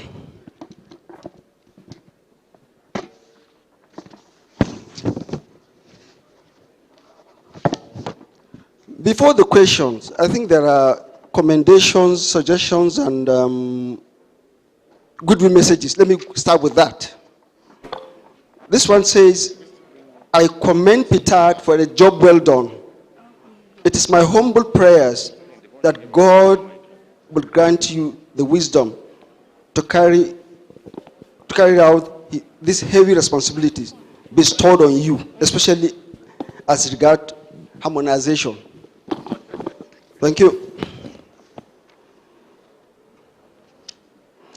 Firstly, my multiple profound gratitude goes to Allah and then Ptad for godly job well done in taking care of pensioners' plight and welfare in all ramifications. In fact, as a person and then as a state secretary for the past almost a decade, I have experienced a positive godly gesture from Ptad. More grease to your elbow. Lastly but not the least, may Allah grace you in all your endeavor. In Yobe, pensioners are almost complaint-free. Thank you. Greetings of peace to all the Ptad. We in Borno State are greatly impressed to the Executive Secretary, Ptad, for the Maiduguri State Office. With due humility and responsibility, we want Ptad to make it a priority, and quickly too, because we still have unverified pensioners from that axis. The next is, due to the level of illiteracy, most of our pensioners, it is suggested that can we liaise with banks or union to conduct further online confirmation on pensioners? May Ptad consider this suggestion, please. Well, on this, I think it's talking about the I'm Alive that is coming up tomorrow. I mean, the talks on my life, and I think that it will be addressed properly. So wait till tomorrow, God willing. The next is, I actually do not have any bad intention on Ptad. I hope this directorate will continue to do good to the pensioners. This is because I was retired since 1987 and was not paid until when I heard about this directorate. I complained in 2015 November, and exactly November 2016 was paid all my retirement benefits and put on monthly pension. Thank you, Ptad, and long live to the Executive Secretary. Clap for this man, please. And clap for the ES too. This is a testimony. I think it's good to appreciate that. Let me acknowledge the fact that all the presentations by various speakers are rich. Therefore, I advise you document all these papers as part of history book for Ptad, so that the success story does not end to Ptad and pensioners only, but for general knowledge of the nation for the success story. I think it's a good one too. He has always talked about this. So, PPD.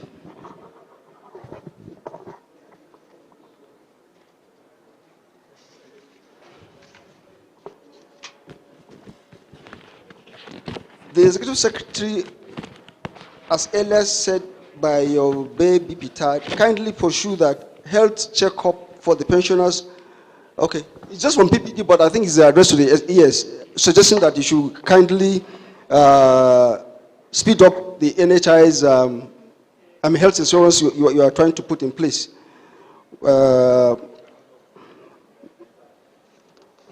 That's a good suggestion. PPD, I'm in an address presented by Mr. Sonny Oswago, former PAMSEC retired.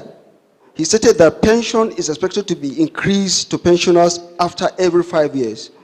But since my retirement from the police in 2004, there was no increment.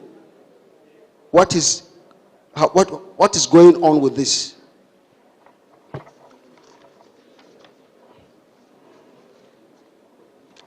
Well, it's a general question, but I think it's from the police pension department, but I think it can be addressed too.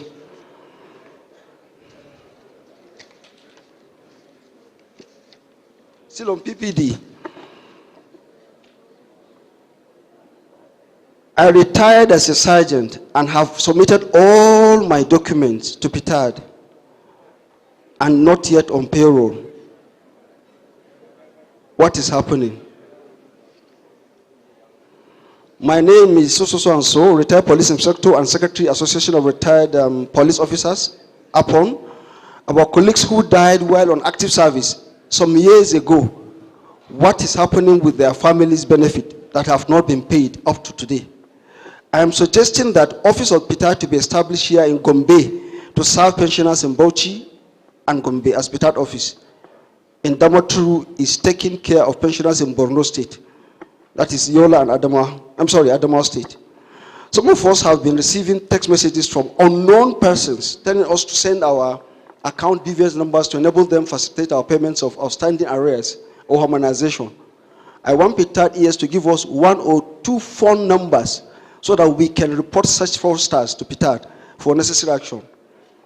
3, sometimes last year, we heard that serving police officers were to enjoy an increase in their monthly salaries, and also some allowances with effect from January 2022. Are police retirees also entitled to that salary increase? So, Adoboti, can you answer the ones meant for you? Thank you. Good afternoon, my daddies and mommies. On the increase every 5 years, pension increase every 5 years.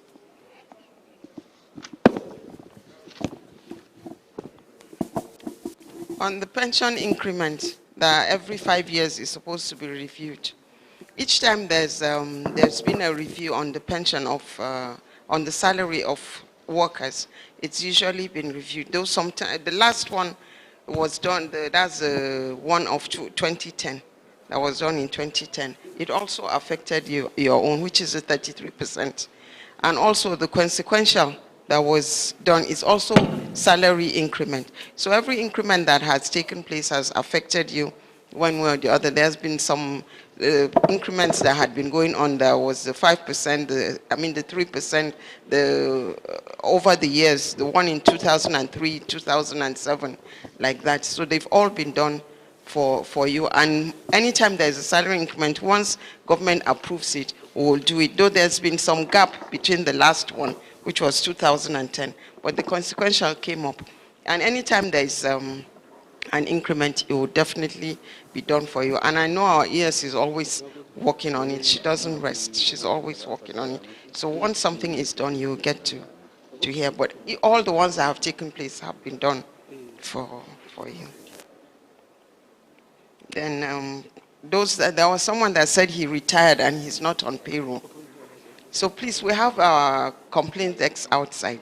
You can see them and drop the documents. Possibly what happened was you've not submitted the right documents, or they've tried to reach you and can't reach you. But today we have our complaints decks, and if you see them, you can also see me after we'll sort you out. And that also appears to the NOKs that you mentioned. Any NOK that has an issue, the most problem with the NOKs is incomplete documentation. That's why they have not been paid. But once they can complete the documents, we'll pay them immediately. So please see us outside, and then we'll give you the documents you're supposed to submit. So you can submit to any of our offices or send it directly to Ptad you don't have to come. You can send it to our complaints office. And then, but when you see them outside, they'll tell you what to do. Especially the NOKs, please find out what you're supposed to submit, and we'll definitely attend to you. Then on the case of fraud that you've been receiving phone calls, definitely we've been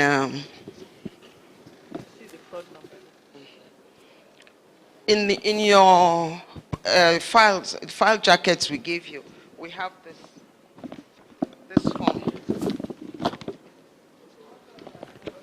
Okay, if you don't have it, we have it outside. The fraud number is there. You can, once you get such messages, call Ptad and report. And then you also report the number that called you. We will now take it up from there. Because our staff will definitely not call you. But in case you get those calls, we have many of them that are people that do that. Just report to us and you'll be attended to. Then on salary increment, that police officers got 20% increment, serving officers. The salary increment is a general thing. When it happens to the serving staff, the pension also are supposed to get some. And our ES is also working on that. So something, once it's done, you will get you'll get that. Thank you very much. Thank you.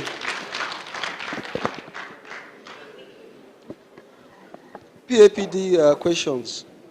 When will the payment of short payment of gratuity collected from the federal poly MUBI? We have been sending reminders, but still no response to that effect. Short payment, gratuity. 2, why will a pensioner suddenly payment ceases when the pensioner is still alive and kicking well? He mentioned his name from Bauchi, that he failed to get his pension since October 2021, and that all relevant documents have been sent through the complaint email and acknowledged, but still he has not seen any money to date. 3, when is the balance of Nikon and other parastatals going to be paid?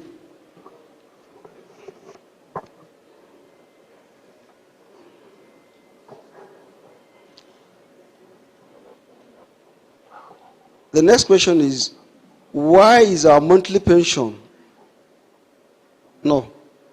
what our monthly pension was not paying, well, the question is, why is it that his pension is not paid in quantities, that other people have been paid in quantities? He retired from Federal Poly Bauchi, and he's suggesting that his pension be computed in quantities rather than what is currently And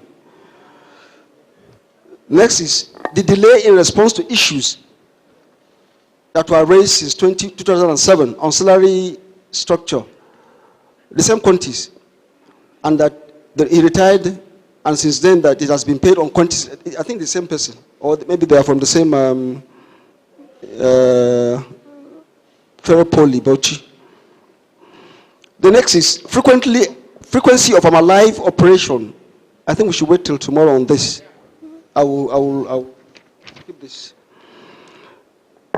There are some few pensioners that have retired before attaining the age of 45, but now have reached 45 years.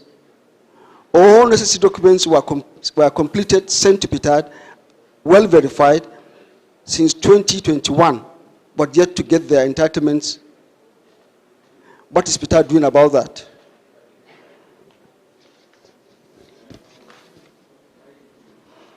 How will the union be able to serve its members dutifully without funds, i.e. union due?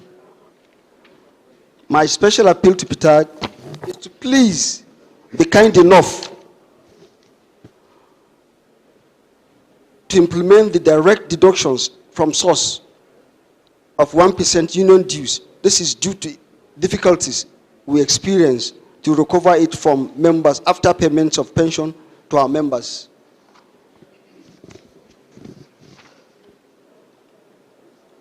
May Ptad should explain why complaints relating to non-restoration of pensioners from Upper Benue, unpaid balances and arrears are still outstanding, despite several written complaints. See copies attached. Why were 3 pensioners from Upper Benue not paid their first installment of consequential adjustment, despite complaints being written too? How can Ptad ensure that pensioners and salary earners have their increases negotiated, implemented concurrently as provided by the law? Can we maybe take this before I ask further?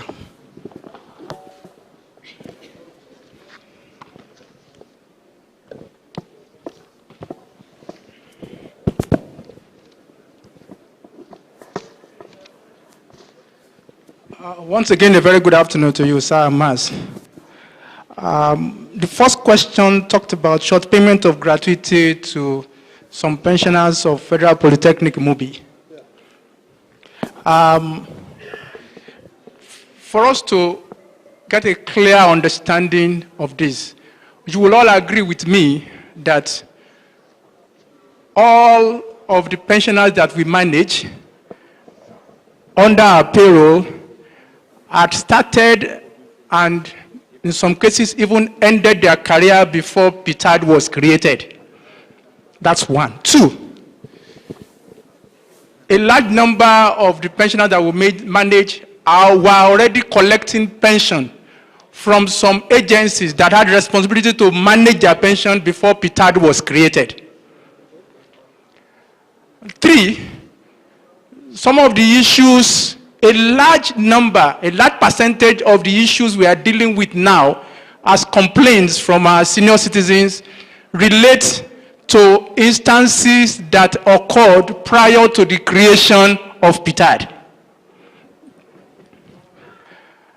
Now, the elders will say that if you have not taken a road before, if you don't want to get lost, it's important that you ask questions and ask for directions. In order for us to effectively and conclusively resolve any complaint that predates our existence, it is important that we rely on independently verifiable records and evidence. Now, the gratuity you're complaining about was probably processed by your agency, I think Federal Poly Mubi, maybe along with the board of trustees that was managing it at that point in time. Every record related to this transaction is not known to us. The genesis, first and second Old and New Testament of this transaction was not new to us, was not known to us. If we just on the basis of your complaint alone go ahead to say we want to delight our pensioner and just write a blank check, it is certain that we may be paying what is wrong. Either overpay, that is double pay what has been paid, or underpay and create another complaint. So that was why when we took over, from a few of the complaints that we had received, it became very clear to us that we must carry out verification immediately. And that was why that was the first thing that we dealt with. The elders will say, if two trees fall on top of each other, you have to lift up the one on top before you get to the one that is under it. Now, if we are going to compute your gratuity again because you claim that you are underpaid, the first thing we need to do is to determine whether what you are being paid as pension is actually correct or not. Because it is when we determine your pension that we can then work your gratuity and compare to what has been paid to you. Any argument about facts can only be solved with facts. So, but for parastatal pensioners in our department, we are yet to get to the point where we are paying computed monthly pension. Up till this moment, what we are paying is the figures we inherited from your agencies. Whether that is correct or not, we don't know.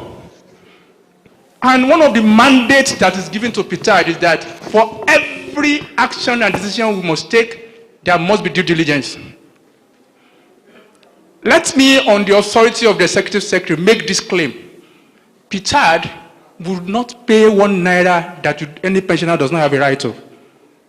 But for any 1 naira you are entitled, we will not rest until you get it, as soon as we know that you are entitled to it. From the moment we completed and concluded the verification of the defunct agency pensioners, and we were able to determine what is due to them, that was from that moment that the EA started working on how do we get fund to pay up these people. At this point in time, my fathers and mothers, for all the other categories of pensioners under parastatal, we are only looking at the mask of the masquerade. We do not know who's inside it.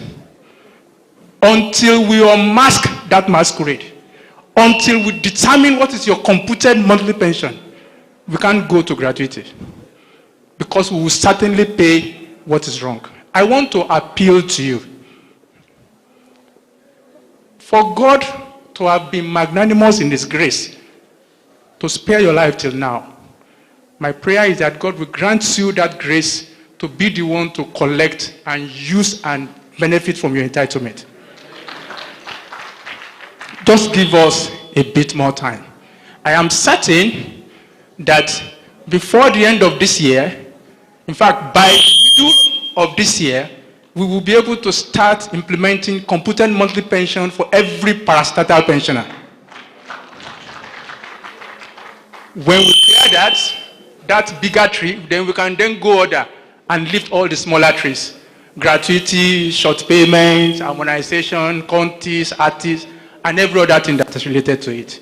Please be patient with us. Why will a pensioner's monthly pension suddenly cease since October 2021 in spite of being alive and kicking? And complaints have already been submitted to Ptad, and yet no issue. I am the director for parastatal pension department. Whoever is it that has raised this complaint, please immediately we'll finish this session. Please see me so I can get the details of the pensioner that is involved. And I can assure you we'll resolve it as quickly as possible. 3, when is the balance of Nikon and other defunct agency parastatal pensioners is going to be paid? I understand the agitations of the 3 remaining defunct agency pensioners. And that's Delta Steel Company, Nitel MTEL, and Nikon Insurance. The journey has been far, but I am sure you will agree with me, destination is close. Having exercised the patience, going back 219 months and more to get to the point where you are enrolled, you are verified, you are enrolled, start paying monthly pension, start paying these areas in bits and pieces, I can assure you that you have just a short time to wait to get your balance, just as the other two defunct agencies. At the ceremony that was used to commemorate the payment of the outstanding balance to some defunct agencies in December 2021 last year, the Honorable Minister of Finance, Budget and National Planning expressed our commitment and that of the federal government to us ensuring that the outstanding balance due to the 3 remaining defunct agencies is paid. And from my experiences, whenever the Honorable Minister talks, the only thing is that you cannot use that commitment to take loan, but you can take it to the bank as a promissory note. So I want to appeal to the remaining 3 agencies. Just exercise patience with us. Your journey with us has never led to any disappointment. I believe I can say that, right? And just as we brought delight to the 2 agencies, that's Nikon and New Nigerian Newspapers, I can assure you that by God's grace, we will not rest until we clear the balance that remains to the 3 of you. 3, okay, that's 3. Number 4, why is our monthly pension not paid with contis? Some of our pensioners are getting 8K or 7K as monthly pension. Why? The monthly pension is being paid based on GL, not contis.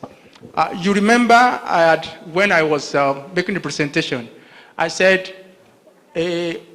one of the large percentage of complaints of parasitic pensioners falls within those of our severed pensioners, those that were disengaged under the public service reforms of the federal government at that time, between 2005 and 2007. One of the main cause of this issue was because when the directive was issued to the agency to implement disengagement of this worker, when they sent them the list, sometimes in 2006, in some cases, the agencies did not issue letters to the affected employees until 2007. Some March, some even further down 2007. There were evidences that this identified employees for disengagement were getting salary up until March 2007. However, when they were eventually disengaged and were determining their entitlement, they used their salary as at 2006, which was on a different salary structure, because in 2007, another salary structure, which was more better, was approved by federal government. So from that time till now, every increment that has happened to them has been based on that wrong placement from the beginning. How do we solve this? We have done verification for every one of you that is qualified. We have taken the details of your career, date of first appointment, date of last promotion, grade level and step at last promotion, and date of disengagement. The authentic date of disengagement that is applicable to each one of you. Now, one of the things we've also done is to take all salary structures applicable to all our pensioners from the National Salaries, Income and Wages Commission. And this has been uploaded at the back end of our computation application. So when we click compute, irrespective of whichever salary structure was used for you before now, it will take the correct salary structure, match it against your career detail, and determine your correct computed monthly pension. In the cases of those of you that were wrongly placed, this will be clear, and we'll be able to now start paying the correct one.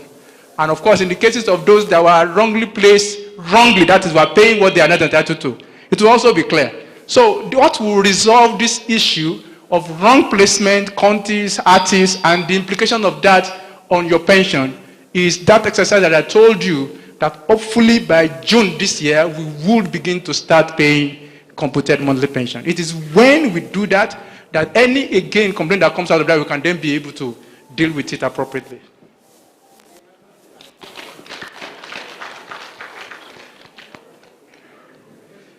The CPA is being paid based on GL, not Contis. My senior colleague had talked about the impact of the consequential pension adjustment. The consequential pension adjustment is one of the noblest creative initiatives that has been done to impact in the pocket of pensioners who are what I would call on the bottom of the pyramid of monthly pension. That is those whose monthly pension was the smallest possible. Now, and what was done, rather than use GL, that is grade level, or rather than use salary structure, what was used for the computed monthly pension is the pay band that will belong and the absolute increment that will be applicable to you. So if you have the circular, for example, if you are collecting 40,000 before consequential pension adjustment, you go to that pay band table, look for where 40,000 falls, and then go to the end of the table and look for the incremental amount. It is absolute increment figure, not percentage. And this was the way we felt and were convinced that we can impact in the pocket of each and every pensioner without having to go ahead and ask for minimum pension. So if you don't clearly understand the thinking and the implementation of the consequential pension adjustment, you can send a complaint to us as it affects you. You can send a complaint to us and we can send a response that details of how we arrive at what you are collecting now. 5, Ptad should improve its response to complaints and issues raised by pensioners who retired in 2007 salary structure under Contis. I think I'll address this. It's something about 2007 under Contis. We that retired in 2007 on salary structure Contis have arrears of Contis of 7 years and 8 months. Like I said, it is when we determine your computed monthly pension that we can then determine whatever arrears that is due to you. When we compare what is due to you to what have been paid, we'll then be able to know what is left and then work out how to pay that. Thank you. Thank you. PENCOM, Zonal Director. Pensioners agitated for or wanted to be removed. What is the position and what are we going to tell them when we get back? There are pensioners who clamor that they want to leave the new scheme to the old scheme. So what is PENCOM's position on that?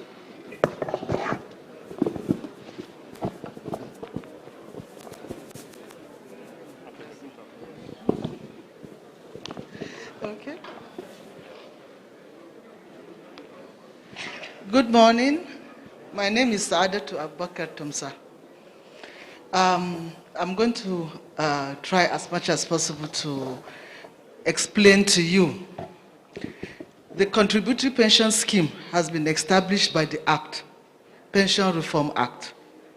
So those agitating to be removed from the contributory pension scheme, the Commission has already given a guideline. If they meet the requirements of the guideline, there is no way we will retain them, we will allow them to go. But they must comply to what is required in the contributory pension scheme, and then at the same time, what the Act has stated. That's all. So we are still addressing that, sir. Okay, but just before them, there's one other question, please. What is the fate of contributory pensioners in terms of pension increment?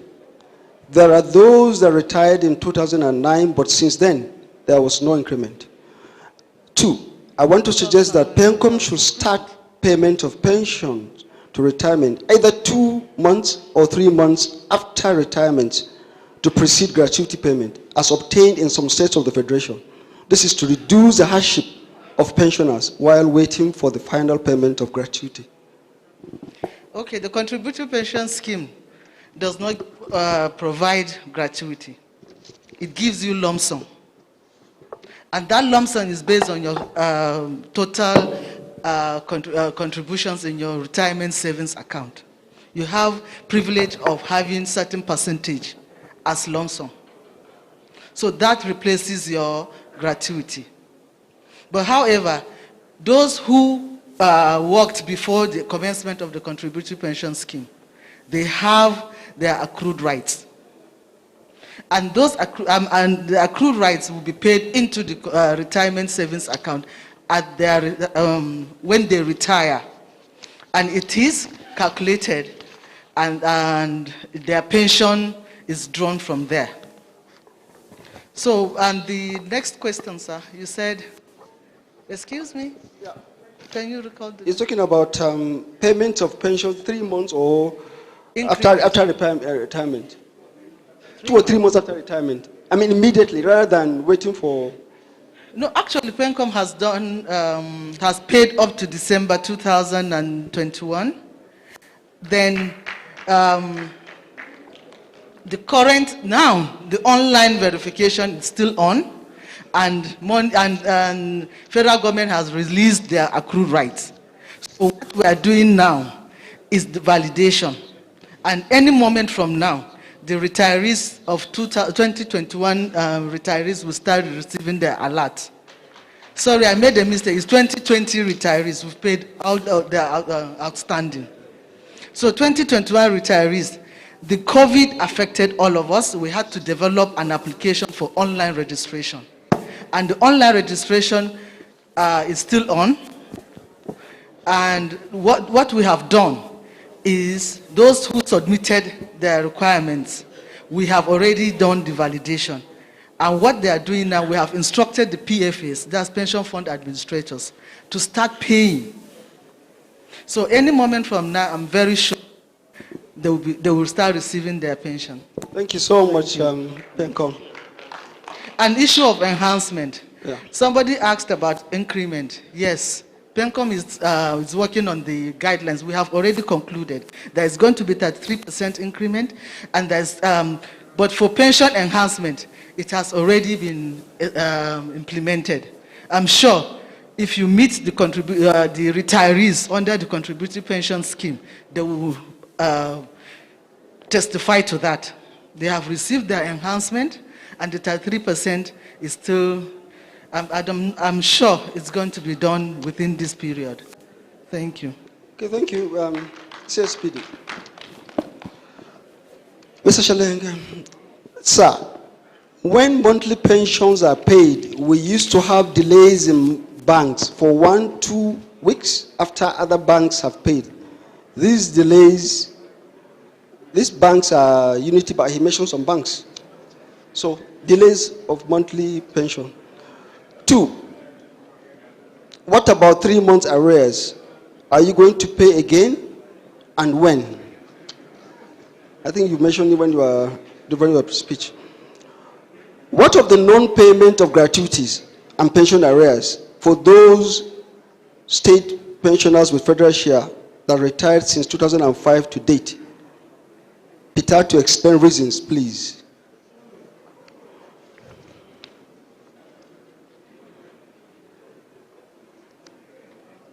Why my pensions of August 2021 and September not paid?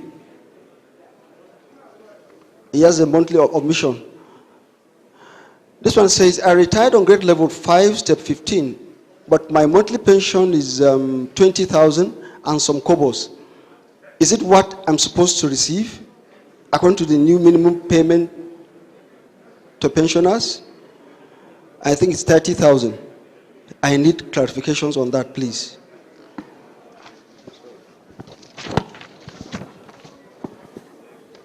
This one says, I retired in July 2006. Up till now, I have not received my outstanding arrears for nearly 4 years from 2006 till 2010.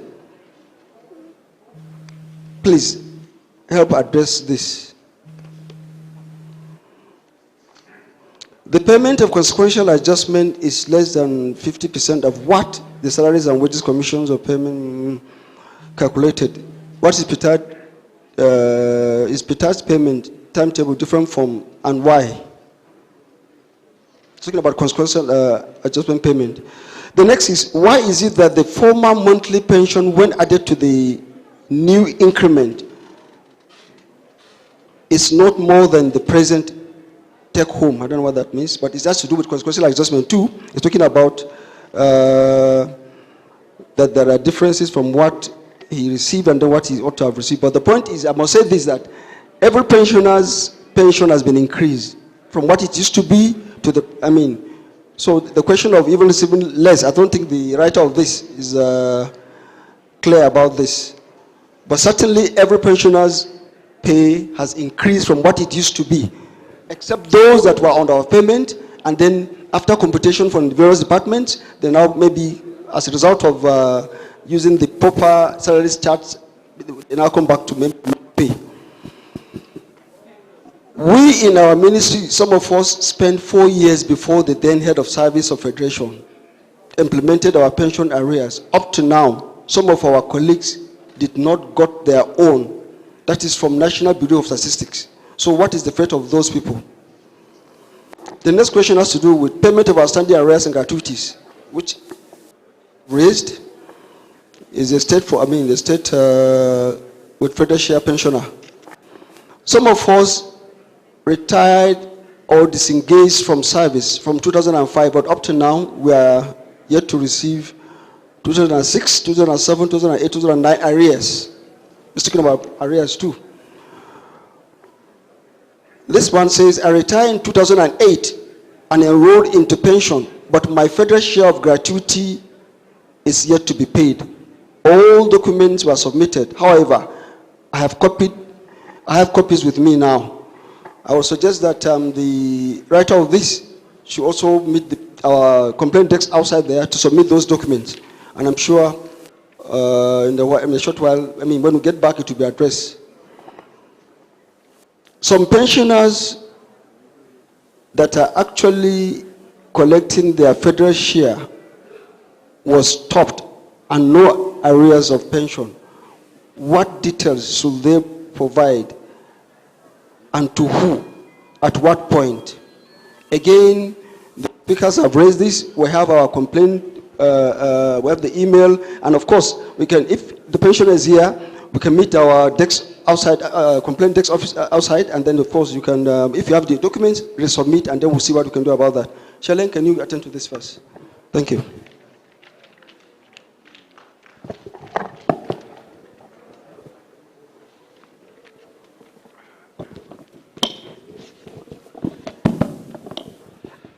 Right, thank you once again. I'm sure we've been seated for so long. Can we just stand up and stretch a little while we, so that we can, I'm getting you to begin to implement Dr. Osuago's suggestions of physical exercises. Okay, we may sit down, please. Thank you. The first question, delay in receipt of pension from some banks. This is something that is beyond our control. The only thing we ensure that we do is to make sure that pension is paid at the same time across all banks. We don't have preferred banks that we pay first. Once the payment button is pressed, payment goes to all the banks. Unfortunately, the banks, some of them use different systems. I'm not an expert in that. I can't say it, but if there is any delay, it's got to be between the gateway of the remitter platform and the correspondent bank, but definitely not from us. We pay pension at the same time. But nevertheless, when we receive complaints about delays to any individual banks, we follow up and see how we can assist. We'll continue to follow up.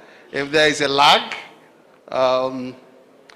between when we make the payment and when you receive you can contact our complaints desk and we take it up with the banks. So even though it's beyond our control to resolve fully, but we assist with contact with the banks. The issue of the remainder of the consequential adjustment for civil service has already been addressed. The ES has mentioned in her opening statement that it will be paid very soon. And I will tell you why the civil service payment is dragging or is lagging behind those of the others. The consequential adjustment itself is benefited more civil service pensioners than the other pensioners across the other departments. In terms of numbers, it has increased our payroll on a monthly basis by over 900 million. Every month, the civil service pension payroll is increased from 1.8 billion to 2.7 billion on a monthly basis. So the arrears for 1 month for civil service pension is 900 million. The 3 months that we are owing, that we are going to pay, just like the years has promised, it's at least 2.7 billion naira. It's a lot of money. But, of course, we've paid 21 months.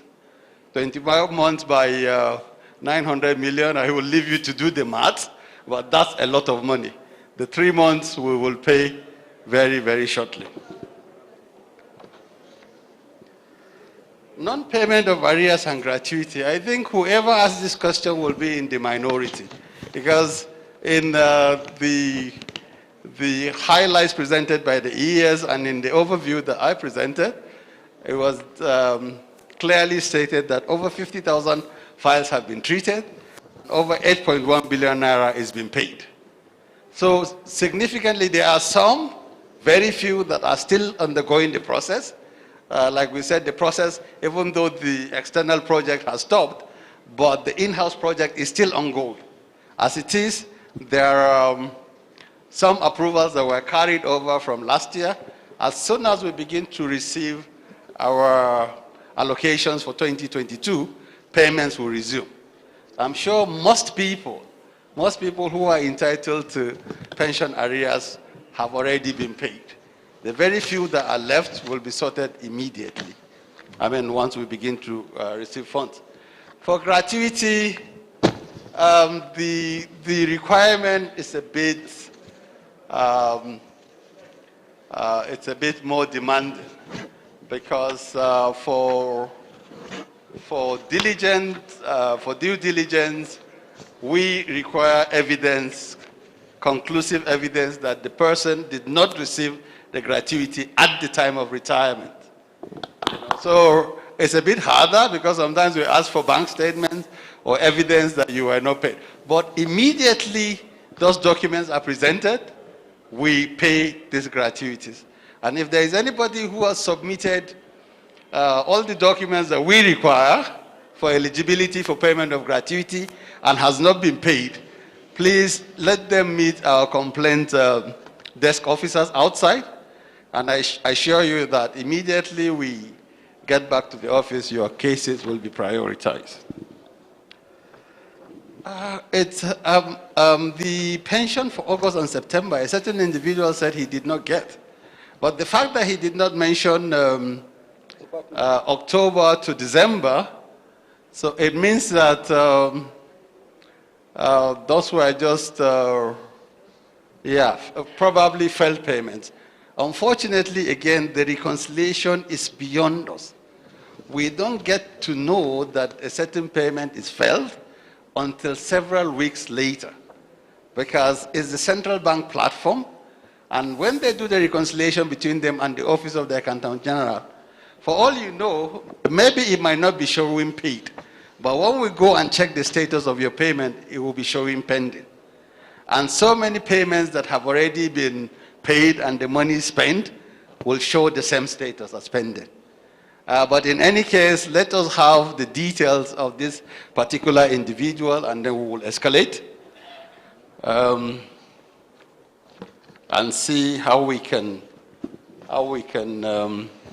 get your payments for August and September sorted. Grade level 5, 20,000 is less than 30,000. The 30,000 is minimum wage for active officers. It's not minimum pension. please. So the consequential adjustment it's the corresponding increment that is applied to pensioners. I can tell you, even the people that are in service, some of them did not get as much as what was paid. I mean, I think about 60-something percent to get the people to 30,000 naira. So it is not for pension. It is for active civil servants. So the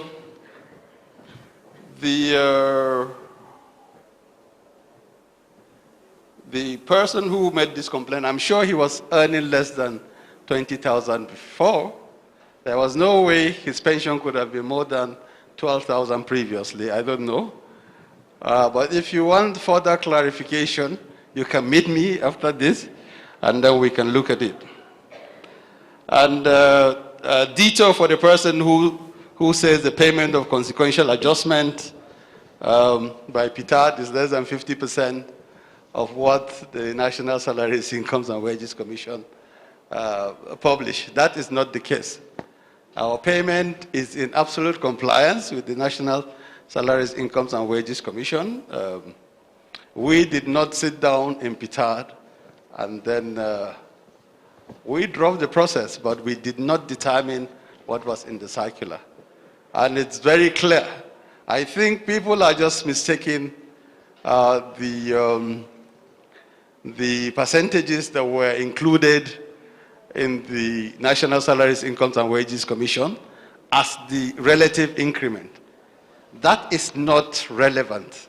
The relevant amount is the absolute figure that is on the right side of the table.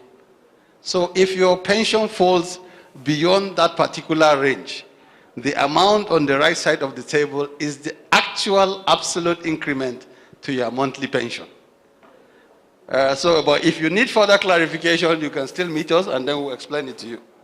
But we've been going over this so many times.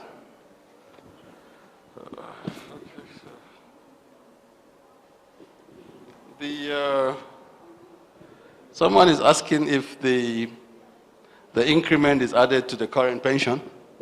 Of course it is added to the current pension. Is there anybody in this hall right now whose pension hasn't changed from May 2021? Is there anybody? Is there anybody whose pension has not changed by at least 8,600 naira? Is there anybody? Yeah, so the increment has fully been affected. Okay? And like I said, it's not a percentage. Because if someone is earning 1,000 naira, even if you give them 100%, it will just take their pension to 2,000 naira, isn't it? That's the math. But this particular increment, the nobility that the ES has explained, my colleague Kabiru is also mentioned, is actually, it recognizes people that are earning below a certain band. Because even if you are on level 16, yeah, and because of the salary that you retired on, your pension is too low. Do you understand? Because the pension is not, obviously, the harmonization is the next thing that we'll be talking about. But we look at the absolute figure of pension that you are earning now, and then you fall within a band, and that absolute figure is what is added to your pension. 4 years before Head of Service implemented the payment of pension arrears, I mean, I suppose this is a federal civil service pensioner. If you have indeed been verified by Ptad, or those colleagues that you're talking about have been verified, I am sure if you've not been computed and placed on monthly payroll, I'm sure you must have. But if the question is about arrears, if the arrears hasn't been paid already, it will definitely be in the pipeline. Because we are actually coming to the last few thousands of files that are to be computed and paid arrears. But again, I will want more information from these individuals and see how we can effectively address that. State with federal share pensioners, they are the biggest beneficiaries of this consequential adjustment and the payment of the arrears as well. So I don't think if your pension has been adjusted upwards and we made genuine effort to make sure that we communicate adjustment to your pension, whether it's upwards or downwards. We've written thousands of letters to beneficiaries, and then we computed arrears and then paid arrears without further complaints from the affected persons. But, like I said, the gratuity aspect of it, the burden of proof is a bit higher because we needed to know that you were not paid when you retired, either fully by the state government or when the federal government took over. But we're working hard to see how we can lessen this burden of proof on the pensioners so that we will pay the gratuity. But the arrears has mostly been paid, and if we have pockets of pensioners here and there that have not received that, I am sure their payments will be done very, very shortly. For the disengaged pensioners, most of those responsibilities were handled by the Office of the Accountant General, working in conjunction with the Bureau of Public Service Reform. But unfortunately, there's still a lot that have not been paid and have been complaining to us. And that necessitated we seeking the Executive Secretary's approval to form a tripartite interagency relationship between the OAGF and the Bureau for Public Enterprises and Ptad. This particular committee was further expanded to include PENCOM. And the interesting revelations that came out of it, BPSR and OAGF said that they still had money that was supposed to be paid to those people who were disengaged between 2005 and 2006 and hadn't been paid. So if you are one of those and you know you have not been paid, you can either send your complaint to BPSR or to Ptad, and then we will look at it, and then if we do our own evaluation, we will send it over to them. But the interagency committee is a standing one, as is in place to facilitate the resolution of such complaints. State with federal share. Gratuity, I've already answered that. Like I said, we have your bank statements or evidence or proof that you were not paid arrears at the time you retire.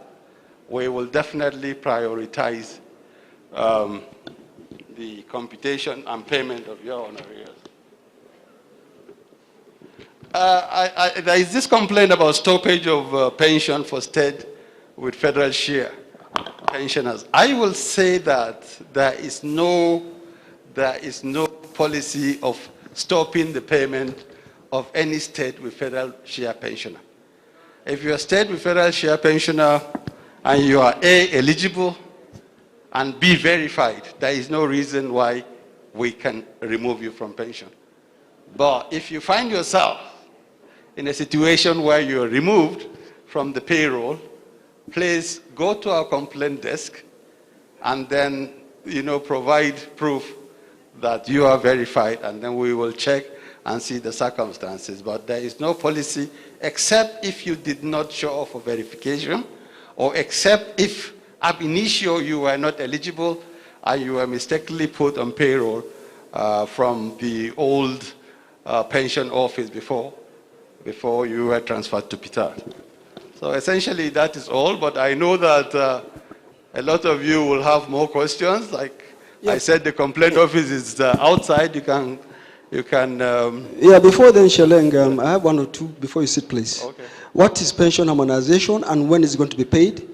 And then two, why is it that pensioners under Ptad don't know their IPPI's number?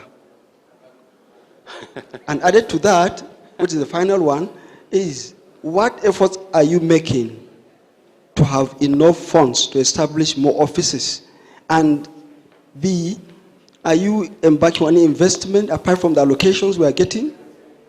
Thank you. So this question about harmonization has been asked so many times. To be honest with you, and there are so many definitions of harmonization, but the best I have heard, to be honest with you, is from Dr. Chioma Ejikeme. And given the follow-up questions that Abdallah asked, I think I will have the indulgence of the ES to respond to this question. Yes, ma'am. Thank you, ma'am. Harmonization.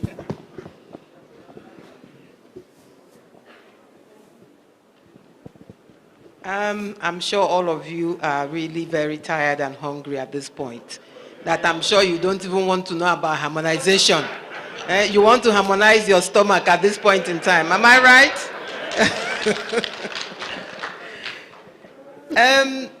Like he rightly said, the pensioners have different definitions, different interpretations, different understandings of this word harmonization as it relates to their pension. So I recall at one of the stakeholder engagements that we went for, I said we might have to harmonize all the definitions and everything and get to a final conclusion. But for me and my understanding of what people are talking about, you're looking at a situation whereby if you are Mr. Ibrahim and you retired in 1986, for instance, as a director, let me just use that, and whatever the grade level and the step you retired at that time. Then Mr. Sanusi retired in 2007. Same grade level, same designation, same position and everything. You expect that since you both retired on the same, you spent the same number of years in service, you retired at the same grade level and step, that you should be earning the same amount of money. Is that what I understand you mean by your harmonization? Is that what I understand? Yeah, because you want to believe that you all went through the same service. So the year you retired should not affect what you are getting. If you retired on the same, using the same parameters that we use for calculating pension. So that's what I understand by what you're talking about, and that's what he's saying. That we are trying to see what we can do to discuss with the National Salaries, Incomes and Wages Commission. Because we all know that the different salary structures that would usually emanate over the years, they were as a result of something. And that something is usually inflation. And that inflation is that at the time in 1986, what 1 naira could buy, when you now come to 2007, you can't even begin to look at it. And at that time, the salary you were earning was different based on the salary structure. I keep saying I understand it very well because there was a time in my life as a house officer, my salary in the month was 350 naira. That was my salary. So you can imagine, and then as house officers, we were employed on level 8. That was the level 8. So you can imagine, some people at that time, and this was doctor salaries, and it was supposed to be bigger than what other people were earning. So you can imagine that at that time, there would have been some civil servants in 1983, 82, who retired on level 8. And I can assure you that their salaries would have been lower than 350 naira. And the pension would have been calculated based on that. And then this same person, level 8, in 2007, the salary is now in thousands. hundreds of thousands, or maybe 60,000, 80,000, or whatever thousand, as against 350 naira. So that's what I want to understand that you people mean by harmonization. And that's what we are trying to work on for you. And the way we are looking at it is that since the defined benefit scheme, the date, that's the cutoff date, is June of 2007. So we're looking at proposing, and you should put us in prayers, because you know it involves a lot of money, and money is a problem. But we believe that this is what would make pensioners all happy and everybody on the same page.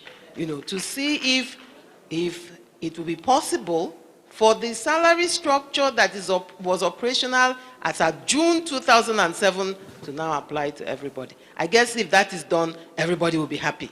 And the salaries would have been, the pension would have been harmonized, regardless of your definition. Yes. Thank you so much. Is there any other thing? Investment. What are we doing to get more monies other than the allocation from the center? No, that is not. It's not in our mandate.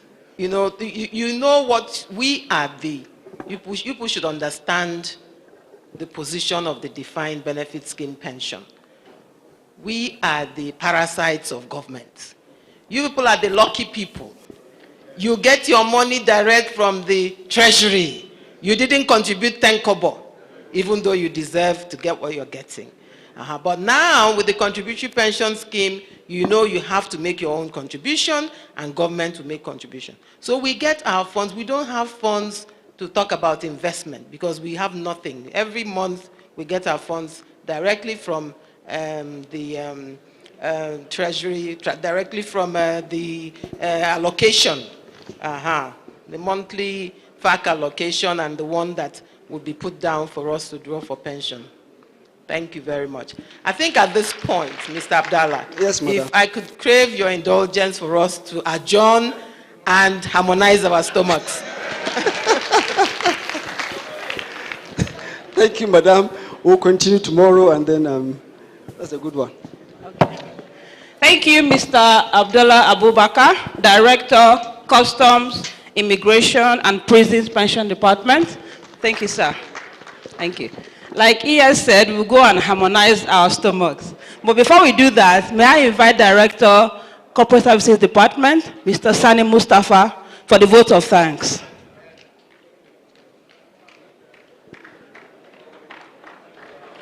As he comes up, please note that tomorrow, any question you have on the I Am Alive solution will be answered. We will dwell on I Am Alive tomorrow. So please endeavor to be here and on time. Thank you. Mr. Sani Mustafa for the vote of thanks. The Executive Secretary, Directors, Barrister Oswagu, invited stakeholders, PENCOM, Public Complaint Commission, and other stakeholders, pension union officials, pensioners invited. Ptad management wants to thank you for blessing our invitation.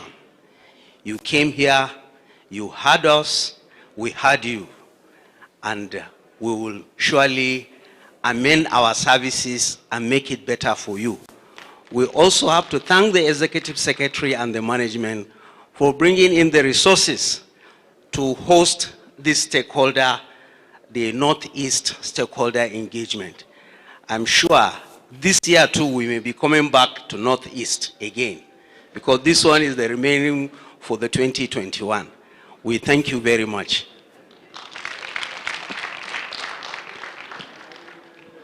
Thank you very much. Please, all Ptad staff, come to the front at the end of the program today. So we can go for lunch, but we will do it row by row, please. Starting with the front row, you will go get your food and sit down and eat. Enjoy your meal and enjoy the rest of the day. Thank you, sirs and ma'as. Now, Ptad staff, both outside and inside, they need to come here. All Ptad staff, please come to the front Both people, those outside and inside the hall, please come to the front here. We have a meeting.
Assalamu alaikum jama'a. Da Allah wai ku zazzauna da Allah mutane su tafi kaman goma haka ana ba su abincin. Ai yawa a wajen saboda ma a bi dokokin COVID-19 din nan.